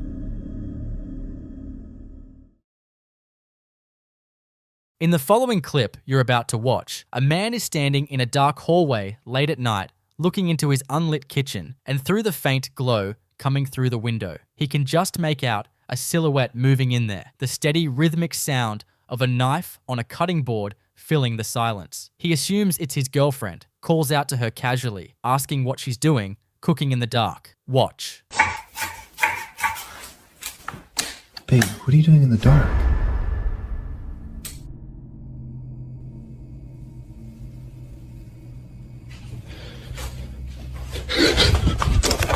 The moment the lights come on, the kitchen is completely empty. No one at the counter, no one anywhere in the room, nothing on the cutting board, no explanation for the sound that was filling that space just seconds ago. He switches the lights back off, and she's there again, same spot, same motion, as if the light itself is what she can't exist inside. That specific detail, a presence that appears in darkness and vanishes under light, is one of the more consistently reported phenomena in residual haunting cases, where an energy imprint tied to a location replays the same actions in the same space on its own loop, completely indifferent to whoever is watching. In paranormal research, kitchens are considered particularly susceptible to this kind of residual activity, given the repetitive, emotionally charged nature of the tasks performed in them over years and decades. The same motions, the same sounds, worn so deeply into the fabric of a space that they outlast the person who made them. So what do you think? Is this a loop playing out from someone who used to live in that kitchen, or something that was never quite human to begin with?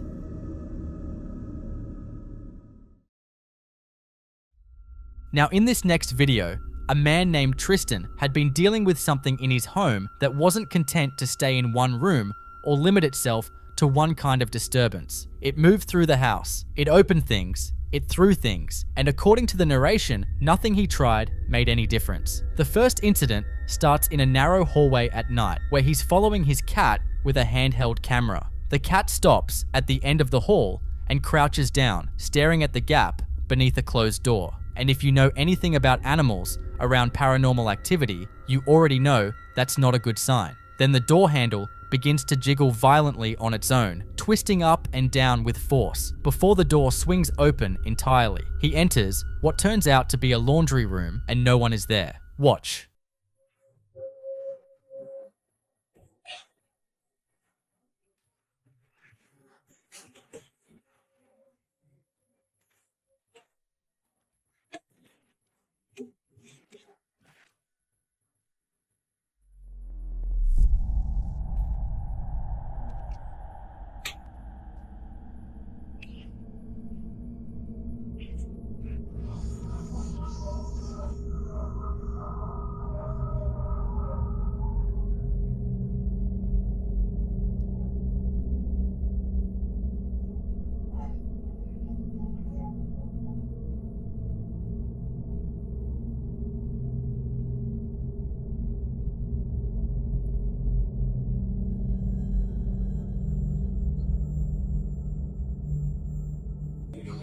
Ben là, je suis en train de me battre pour mettre les diagrammes et tous les chiffres passés.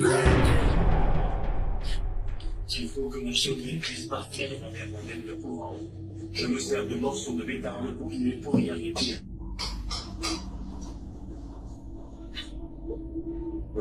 Avec un peu de chance, j'arriverai à toucher le fond. Et attacher ça à mon bras cassant. Si jamais j'accroche au fond, le bras cédera dans le corps de Yves et je récupérerai. What makes the second clip arguably more unsettling is that it's security camera footage.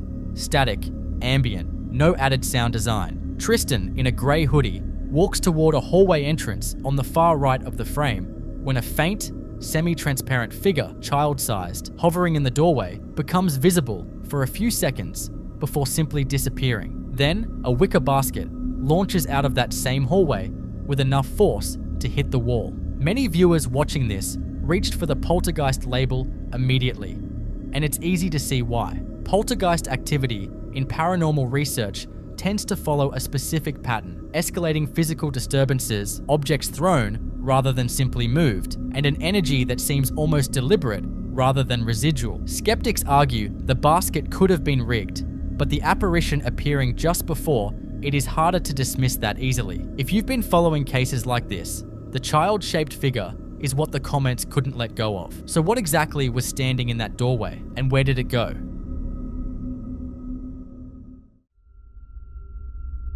In this next clip, a group of friends were all asleep when knocking woke them up at 3 in the morning. 4 heavy impacts, loud enough to pull everyone out of sleep at once. Their first thought was someone messing around outside, the kind of explanation you reach for at 3 in the morning because it's the only one that makes sense. In the morning, they pulled up the CCTV to find their answer, and what they found instead was a small cat sitting outside the closed restaurant, appearing in the frame with no visible entry, no jump, no walk-in, just there between one frame and the next as if it materialized. Watch.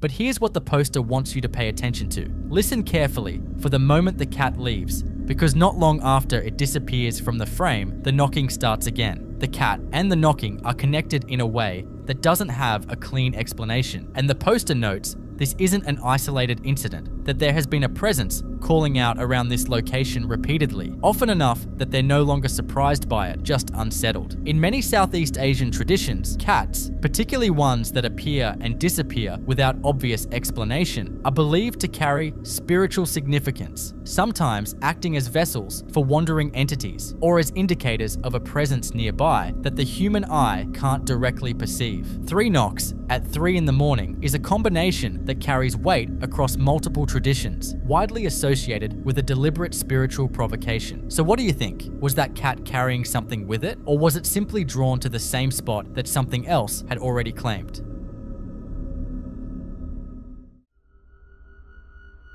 In the following clip you're about to watch, a woman wakes up in the middle of the night to the sound of something moving inside her walk-in closet. And then, from inside that darkness, she hears her husband's voice whispering her name, telling her to come to him. She freezes because her husband is lying right next to her in bed. She picks up her phone and starts filming. Watch. Babe, come here. What? Come here. Oh my god. Don't look inside.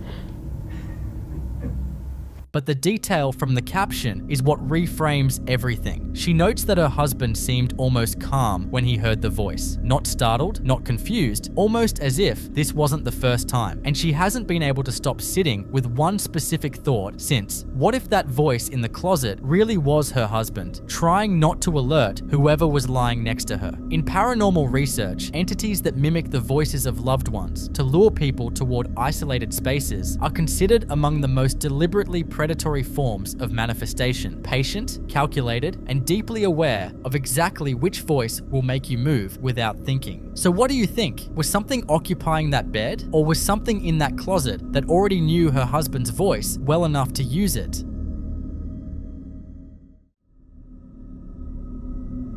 This next video comes from a tattoo studio in Chihuahua, Mexico, where the owner had been receiving security alerts about unexplained movement and noise inside his shop for several days, enough that he says he hadn't been able to sleep.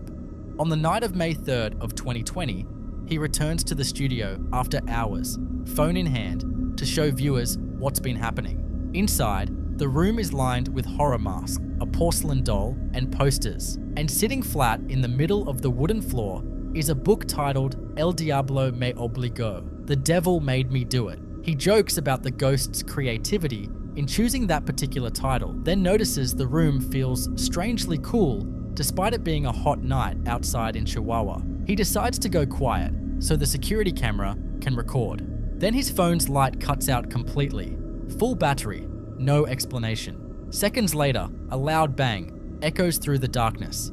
Watch the camera sensor react to an unseen presence. Buenas noches, amigos. Miren, me llegó una alerta de la cámara, ya la mandé a arreglar. Más esperar tantito. Me llegó una alerta de que había movimiento, que hubo ruido y movimiento. Me fijé que dejé la luz prendida de la lámpara que uso para los tatuajes. Nada más de que, como salí temprano, no me fijé que la había dejado prendida.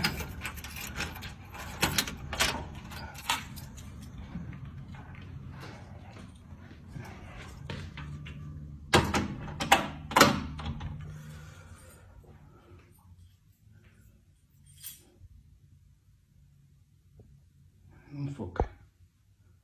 Ahí está. Me llegó una alerta de que había movimiento adentro. Yo pensé que había sido la lámpara, pero no, que hubo movimiento aquí en el baño y hubo movimiento aparte. Yo oí ruidos. Son tiliches.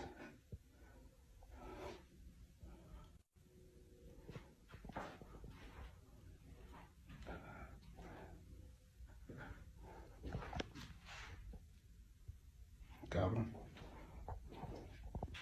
Se cayó un libro, miren.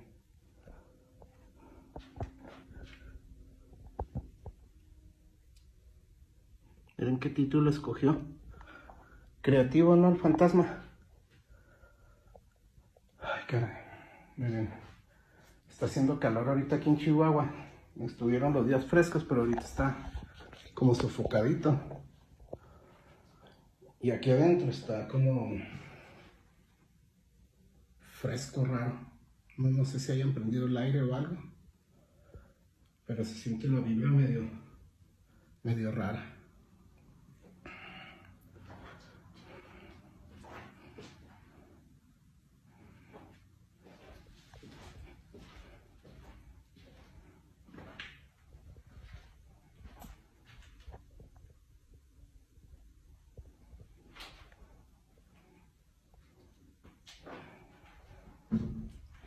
Aquí está el espejín.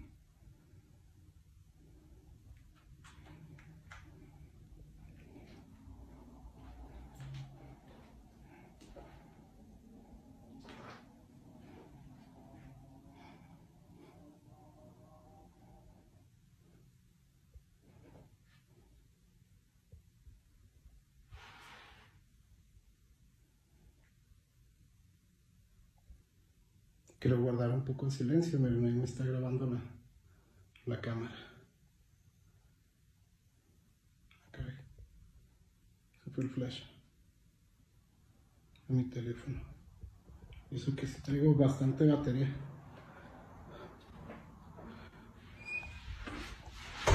Ay, no mames. Se cerró la puerta. Oigan, nada más voy a apagar y retirarme porque estos días no he podido estar a gusto, la verdad. No hemos podido dormir y miren.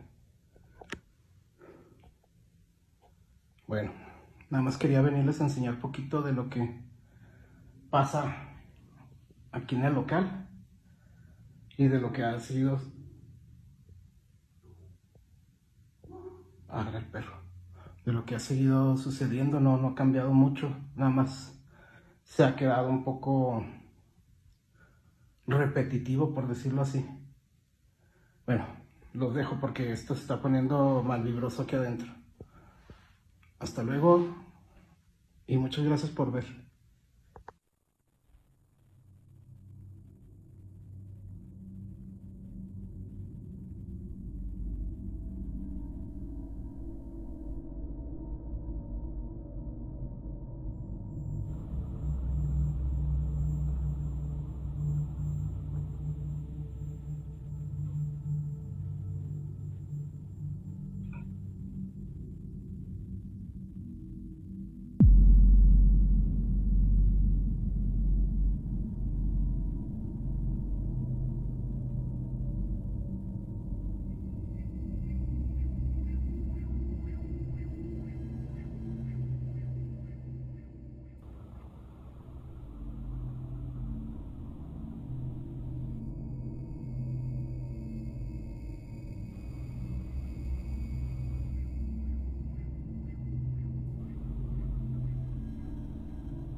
Some viewers pointed to the orb as a classic light anomaly, the kind skeptics attribute to dust or insects, but the trajectory and brightness here don't behave that way. Others connected the book's title directly to the broader Mexican tradition of El Diablo, a figure in folklore associated with mischief, bargains, and making himself known in ways you can't ignore. The combination of the cold spot, the phone cutting out, the door slamming, and then the security footage catching both the orb and the flying book all in one night. That's a pattern, not a coincidence. So what exactly was in that studio with him? In the following clip you're about to watch, we see a group of friends are hanging out in a room, one of them on acoustic guitar, singing, everyone settled in for a relaxed evening with no reason to be anywhere else. Metallica poster on the wall, the kind of low-key night that feels completely ordinary from every angle. That's the setup, but watch the window on the left side of the room. Λείπει μία χορδή. Δεν πειράζει, πάρε ένα Άρα να παίξουμε ένα μαλακιά. Τράβητε. Παίξουμε ένα τραγούδι του δρόμου. Ένα τραγούδι του δρόμου. Οκ. 1, 2, 3, go.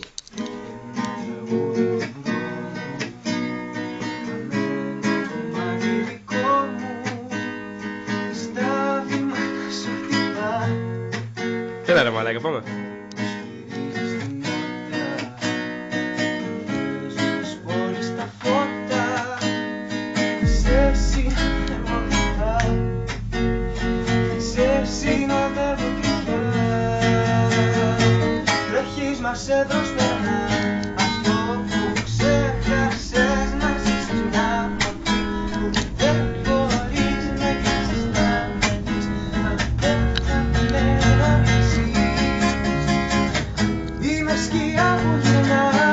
A pale, blurry white figure passes by outside in the darkness.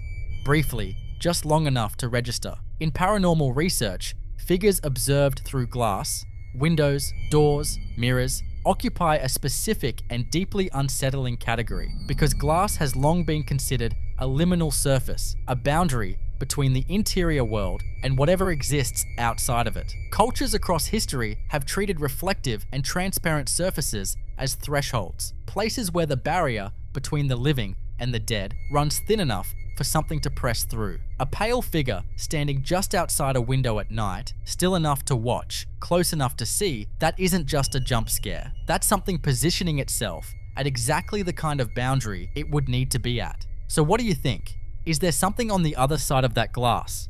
Or is this just a very precise reminder of why we don't like looking out dark windows at night?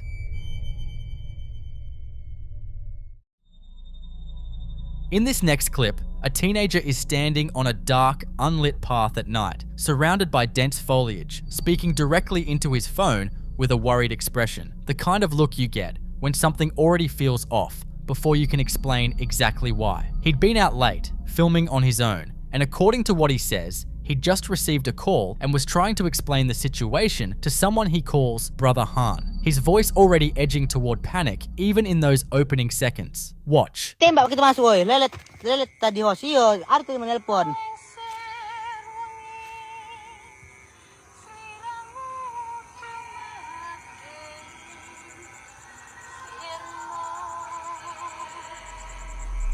Bangan, lagi tembak-tembak bangan, gitu ke ujung bangan. Aduh tembak-tembak.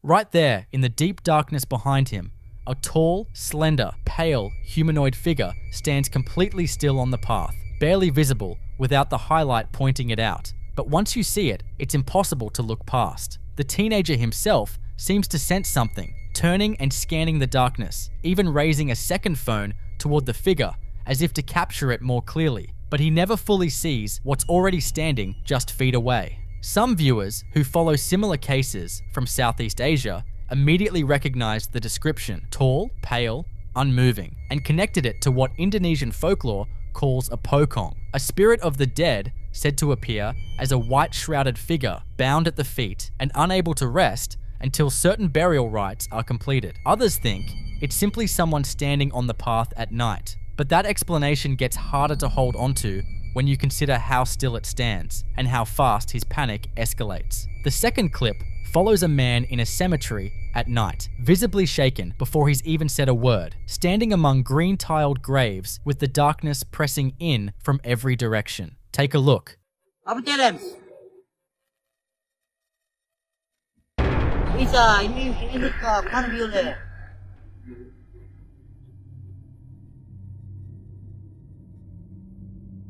Mana apa challenge, soy?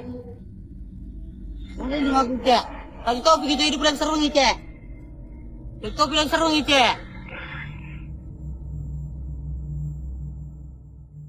Behind him, framed between two graves, a tall, pale, white-clad figure stands completely motionless. It doesn't shift, doesn't turn, doesn't react to the man sitting just meters in front of it. He puts his hands on his head, sits down on the edge of a grave, and keeps looking toward the camera with wide, frightened eyes, asking, "What is that?" in a voice that's clearly not performing calm. The cemetery setting matters here, because in Malay and Indonesian traditions, tall, pale figures spotted among graves at night are frequently associated with kuntilanak or pontianak, female spirits tied to death and burial grounds, often described as appearing in white, standing still before making their presence violently known. Skeptics argue both this and the previous clip could be someone stationed in the background for effect, and the dramatic sound design added in post-production doesn't help the case for authenticity. But the figure's stillness is what unsettles people most. It doesn't perform, it just stands there, and that somehow makes it worse. In the third clip, a man is sitting on the ground in what appears to be another cemetery at night, reddish-purple plants rising behind him, white grave markers visible in the row beyond. He's looking at his phone, expression heavy, the way someone looks when they're already on edge and trying to stay composed. Listen closely.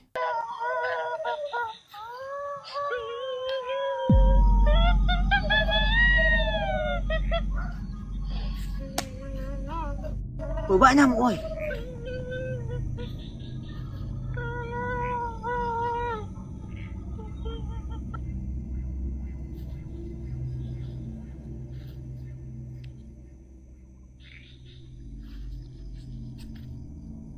Tep-tep-oi. Before anything moves, the audio hits first, a wave of high-pitched, frantic wailing tears through the night, a sound that blends a woman screaming with what resembles a baby crying in distress, loud and close, with no visible source anywhere in the frame. The man physically ducks and slaps the back of his neck, then laughs nervously and mutters something about mosquitoes. That one unscripted, mundane detail is exactly what makes his reaction feel real. A second, more mournful wail rises and fades before the clip goes quiet. In Javanese and Malay traditions, a wailing cry heard in a cemetery at night is often attributed to a kuntilanak, sometimes described as crying loudly to locate its victims, with the direction of the sound said to indicate whether it's near or far. The man's final words, challenging whatever is out there to respond, suggest he hasn't decided to run yet. Whether that's courage or something else is hard to say. The fourth clip brings a teenager outdoors at night on a dirt path, trees swallowing the darkness behind him, speaking casually into the camera while crickets fill the air around him. His demeanor is relaxed at first, hands on hips, gesturing as he talks, completely unaware of what's hanging in the trees directly behind him. Watch closely.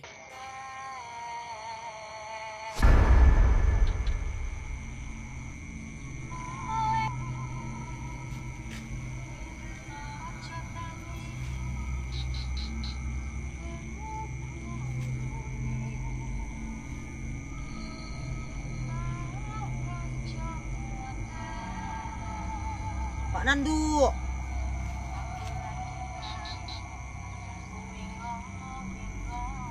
Satu corgi kita masuk ke dalam. Satu corgi kita masuk ke dalam. Tap teman-teman, tap. Apa anak nelayan? Hah? Satu corgi kita masuk ke dalam, satu corgi. A pale, draped humanoid figure hangs motionless among the dark branches, positioned there the entire time as he speaks, highlighted repeatedly while he stays oblivious, until around the halfway point when something shifts. His tone changes fast. He stops mid-sentence, looks off to his right, then over his shoulder into the black woods, and starts urging whoever's with him to go inside immediately. Hurry, hurry! His voice now raw with urgency. Some viewers suggested the pale shape could be a kain kafan, a burial shroud, referencing the same tradition tied to the pokong from the first clip. The idea being that burial cloth appearing in trees is considered a deeply bad omen in parts of Indonesia and Malaysia. It didn't move the entire time he was standing beneath it. What finally scared him off isn't entirely clear from the footage, but across all four of these clips, a figure on a dark path, one standing still between graves, disembodied wailing with no source, and something pale hanging in the trees. What stands out isn't any single moment. It's the pattern, the same region, the same type of figure, the same breathless reaction from people who seem to have no idea what's already right behind them. Like and subscribe if you're enjoying watching this video. What is it that keeps appearing in the dark, and why does it always seem to be waiting there before anyone even knows to look?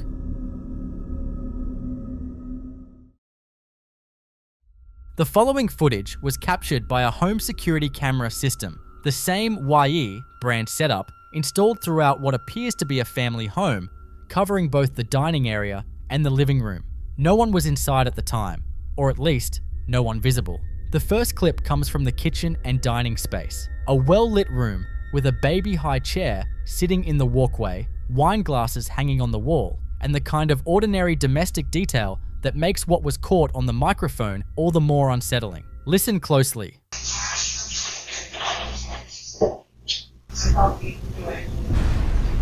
At the very start of the recording, before anything else registers, a disembodied whisper cuts through the silence, raspy, slightly distorted, and sounding very much like the words, "Stop it." The room is completely empty. No one walks through the frame, no door opens, nothing shifts. Just that voice, hanging in an otherwise quiet house. Some viewers think it's simply audio interference picked up by the camera's microphone, the kind of electronic artifact that security cameras are known to produce. But others aren't so quick to dismiss it, because a whisper that forms what sounds like words in a room with a baby's high chair sitting in plain view carries a very different weight than random static. That alone is unsettling. The second clip was recorded by another camera in the same home, this one covering the living room at night, with the infrared night vision rendering everything in grainy black and white. A fireplace on the left, a couch on the right, an empty armchair, and an open doorway leading deeper into the house. Watch.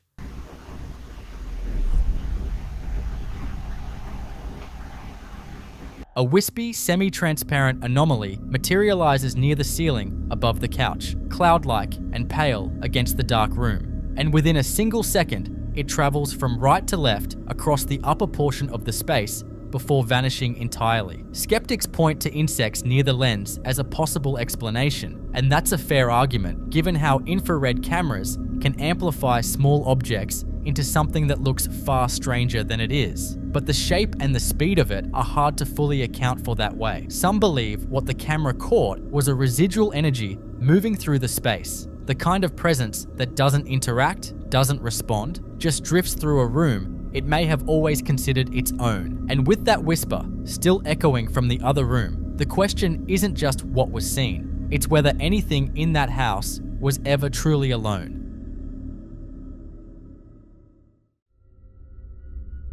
In this next clip, a man was in the middle of cleaning out what he describes as an abandoned house, dirty floors, old furniture, the kind of place that already puts you on edge just walking through it. It's broad daylight outside, bright natural light cutting through a large window in the main room, so there's no reason yet to feel like something is wrong. He pans the camera across the filthy tile floor, past a dresser, toward a long hallway stretching deeper into the house. The far end of that hallway is swallowed in shadow. Watch. But I think I see something looking at me through that window. I might be a little delusional. What appears at the far end of the hallway is a tall, dark, humanoid figure, a solid black silhouette slowly leaning out from behind a doorframe, head and shoulder visible, holding position, peeking directly toward the camera. It doesn't rush, it doesn't retreat, it just stays there, partially exposed, watching. That alone is unsettling enough. What makes it harder to shake is the voiceover. The man's voice stays oddly calm, almost unbothered, saying he might just be a little delusional. Some viewers think that kind of detached delivery is exactly what you'd expect from someone trying to process something their brain isn't ready to accept. Others aren't so sure the house was ever truly abandoned. A few in the comments pointed out that squatters and trespassers in empty properties are far more common than people expect, and a still figure at the end of a dark hallway could just as easily be a living person as anything else. But then there's the shape itself. That slow, deliberate lean out from behind the doorframe, the way it holds the edge like it's deciding whether or not to fully emerge. Some viewers familiar with shadow person reports pointed to exactly that kind of behavior, an entity that exists at the threshold between visible and unseen, never fully revealing itself, as if the act of being partially seen is the whole point. Whether there was someone living in that house who shouldn't have been, or something else entirely occupying that hallway, what would you do if you were the one holding the camera?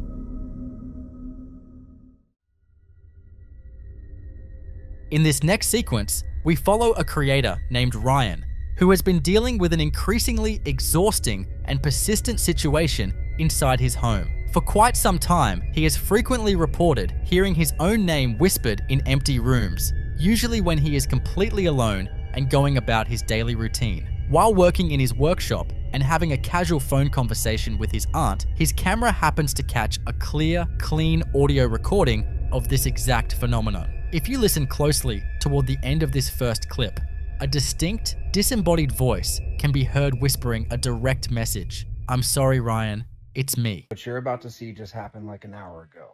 Look at this, man. Oh man, we did the Frozen theme. One of my wife's friends flew in from out of state to do the cake. It was great. I miss you guys being there. I'm so sorry I couldn't be there. It's okay. How's everything with y'all? Oh yeah. Yeah, I know. He's awesome. Yeah, they always show up.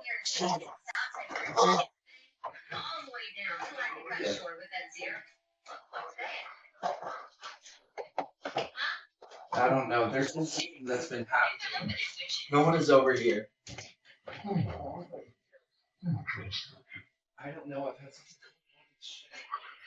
I'm not in it. I'm standing outside of it now. No.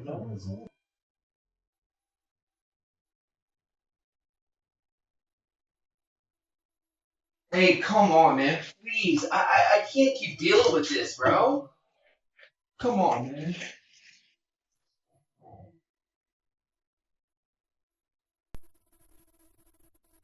I'm sorry. No. It's me. Lord, it's me. The activity, however, didn't stop within the walls of his workshop. Days later, Ryan was hosting a live stream to interact with his followers when the presence made itself known once again, this time originating from the outdoor shed on his property. As he streams the dark exterior of his yard, a sharp, clear whispered voice cuts through the quiet night air, caught live on camera. What the fuck was that? Sorry.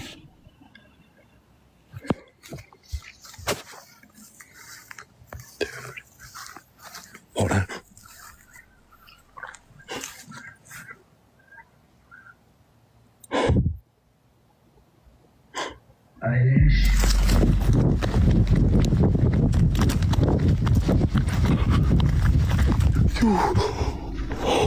Oh my god, come here. Right now. If you listen closely, the entity appears to utter a single, highly distinct word, Ayesh. In Hindu philosophy and linguistic traditions, this term translates directly to a divine or spiritual essence. This opens up an interesting perspective for paranormal analysis. Rather than dealing with a standard localized haunting or a simple residual imprint of a human spirit, this specific vocabulary might suggest the presence of an intelligent, ancient energy or an elemental entity operating on a completely different spiritual frequency. The progression of these vocalizations is also worth noting from an analytical standpoint. The entity moves from simple auditory recognition by whispering Ryan's name to forming a structured, personalized statement of apology, and finally to articulating an abstract, complex philosophical concept outside. This indicates a presence that is highly aware of its environment and potentially trying to define its own nature to the living. So, was this an advanced spirit attempting to communicate its true identity? Or is it an unknown entity merely mimicking profound language to keep Ryan guessing? I'll leave to be the judge. In the following clip, we're looking at a discovery that feels like the opening scene of a Hollywood horror movie, but for this hiker, the terror was all too real. This woman was trekking deep into a dense, isolated patch of woods when she stumbled upon a discarded, vintage-style camcorder lying in the dirt. And the most unsettling part? It was reportedly smeared with what looked like dried blood. Most people would have left it right there, but curiosity eventually got the better of her. She decided to bring it home and play back the footage to see what the previous owner had captured before they presumably abandoned the device in a hurry. What she found on the tape wasn't just a home movie, it was a record of something that was never supposed to be seen.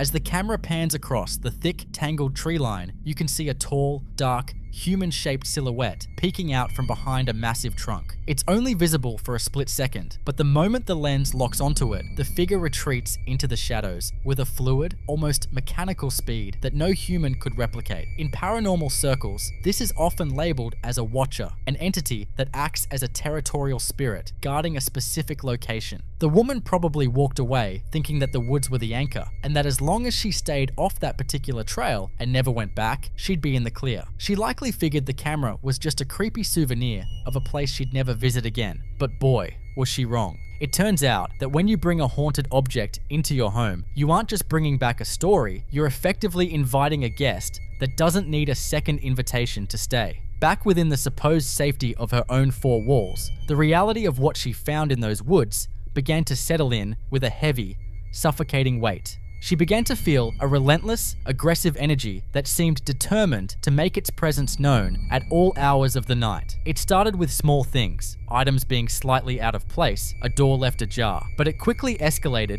into a full-on auditory assault. The footage she began recording in her own apartment shows a woman who is a shell of her former self, jumping at every creak of the floorboards. It's the middle of the night and I just got woke up again.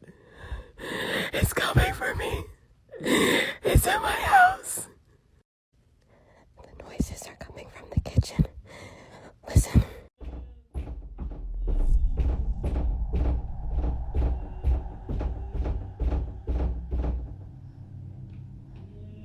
That's the noise that wakes me up every night. It gets me. It wakes me up in my dreams. It wakes me up from my sleep. I have to catch it on camera. We often focus on the what of a haunting, the bangs, the slams, and the shadows, but we rarely see the systematic breakdown of a person's sense of security. Several viewers in the comments section pointed out a chilling theory that changes the entire context of this video. These entities don't just cause fear, they feed off it. They act like an emotional battery, using the adrenaline and the high-frequency panic of their host to manifest even more physical disturbances. The more she records, and the more terrified she becomes, the stronger the entity seems to get. It's a vicious cycle where the victim's own survival instincts are being weaponized against them. As the days drag on, the activity shifts from physical disturbances to something much more cruel and calculated. She's at her absolute breaking point, visibly exhausted from a total lack of sleep and the growing realization that she is being hunted within her own walls. But it's no longer just about things moving in the dark. Now, the entity is starting to speak back, and it's choosing the voices she trusts most. She reports hearing her sister and even her mother calling out her name from the other rooms. A chilling development, considering she lives completely alone and her family is literally hundreds of miles away on the other side of the country. It's getting worse, and I haven't been able to tell anyone or go anywhere because I don't have anywhere to go, and I don't have anyone who's believing me. At first, it was my sister, but now I hear my mom.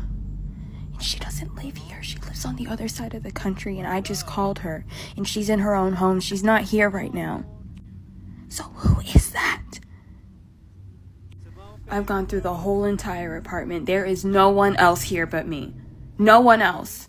If you listen closely to the audio while she's talking to the camera, there's a faint, rhythmic hello, hello, whispering from somewhere deep in the house beneath the sound of her own voice. By weaponizing her own family's voices, the entity is conducting a masterclass in emotional warfare. It knows that even in a state of terror, a human will instinctively move toward the sound of a loved one. At this point, she's not just fighting a haunting anymore, she's fighting for her own sanity. In a desperate attempt to find even a moment of peace, she finally fled the apartment. She jumped in her car and drove, hoping that the distance between her and that trail in the woods would finally mean something. But as she pulled into her apartment's public parking garage, she realized the distance didn't matter.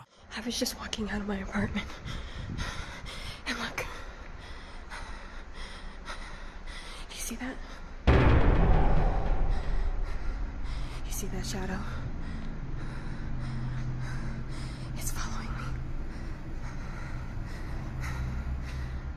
If you look at the shadow cast against the concrete wall behind the red car, you can see a tall, distorted figure that perfectly matches the silhouette from the blood-smeared camcorder she found in the woods. This confirms the worst-case scenario in any paranormal investigation, a person-centered attachment. The entity isn't tied to the woods, and it's not even tied to the camcorder anymore. It is tied to her. It has moved from being a watcher in the trees to a stalker in her shadow. In the final piece of evidence, we see her trying to navigate the most mundane parts of her day, but the sounds behind her are becoming impossible to ignore. She's just trying to head down the stairs of a parking structure, but every step she takes is met with a heavy, rhythmic echo that isn't her own. You can see the exhaustion in her hands as the camera shakes. She is a woman who has run out of places to hide. I was just coming downstairs, and I keep hearing it. Sounds like it's always like one step behind me. Listen. Listen. Did you hear that? Did you hear that?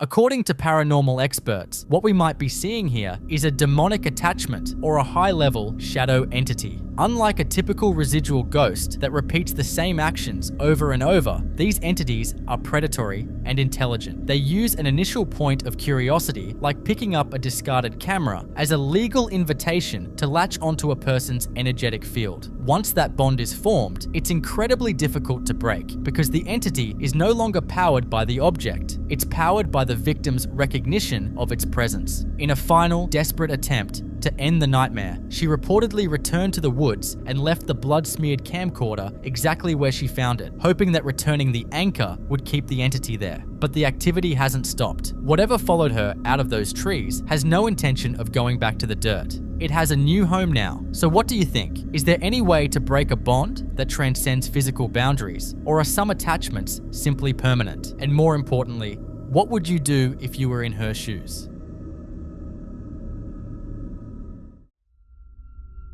This next clip takes us to a living room where a group of friends or siblings are gathered to record a sweet, seemingly innocent video. They're holding heart-shaped balloons and singing happy birthday in German, completely unaware that the camera is capturing a lot more than just their celebration. The lighting is warm, the mood is light, and it looks like a typical happy moment you'd send to a family member. But if you keep your eyes on the mirror hanging on the wall to the left, this wholesome video quickly turns into something straight out of a nightmare.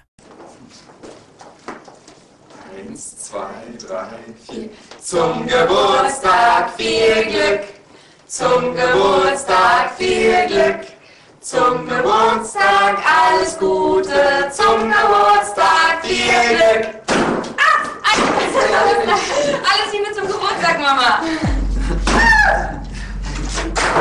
As the song comes to an end and the group starts laughing and popping their balloons, pay close attention to the reflection in that oval mirror. For just a split second, a pale, almost translucent figure with what looks like wings glides past the glass. It moves with a smooth, unnatural glide, completely out of sync with the chaotic energy of the room. The moment the figure passes out of frame, the mirror detaches from the wall and crashes to the ground, taking the room from a state of celebration to a state of absolute shock. It's as if whatever was watching them from the reflection decided it was done being ignored. So, what do you think? Was this a guardian angel making a very dramatic entrance for a birthday? Or is it a case of an unseen entity using the mirror as a portal before violently closing the door behind it? I'll leave you to come up with your own conclusions.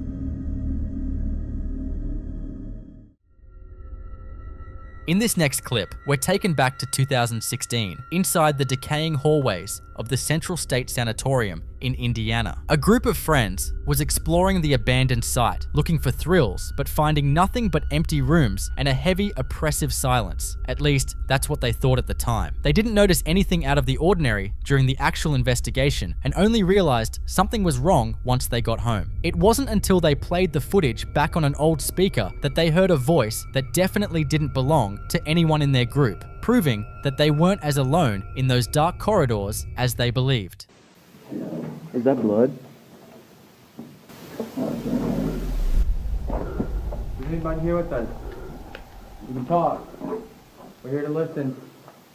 You really have to listen closely to catch this one, but once you hear it, it's impossible to ignore. Right in the middle of the audio, you can hear a faint, gravelly, disembodied voice clearly ask, "Hello, what's your name?" followed by a series of heavy, rhythmic breaths that seem to follow the camera throughout the room. In the world of paranormal research, this is a textbook example of an electronic voice phenomenon, or EVP. While many EVPs are residual, essentially just a glitch in time playing back a past event, a direct, relevant question like this points toward an intelligent haunting. It suggests an entity that is not only aware of its environment, but is actively trying to bridge the gap and start a dialogue with the living. The persistent heavy breathing is the real hair on the back of your neck moment. It's often interpreted as an entity exerting a massive amount of energy just to manifest its presence in our physical world. Was this a lost soul from the sanatorium's past, just looking for a bit of human connection? Or is there something much more sentient and watchful still walking those halls?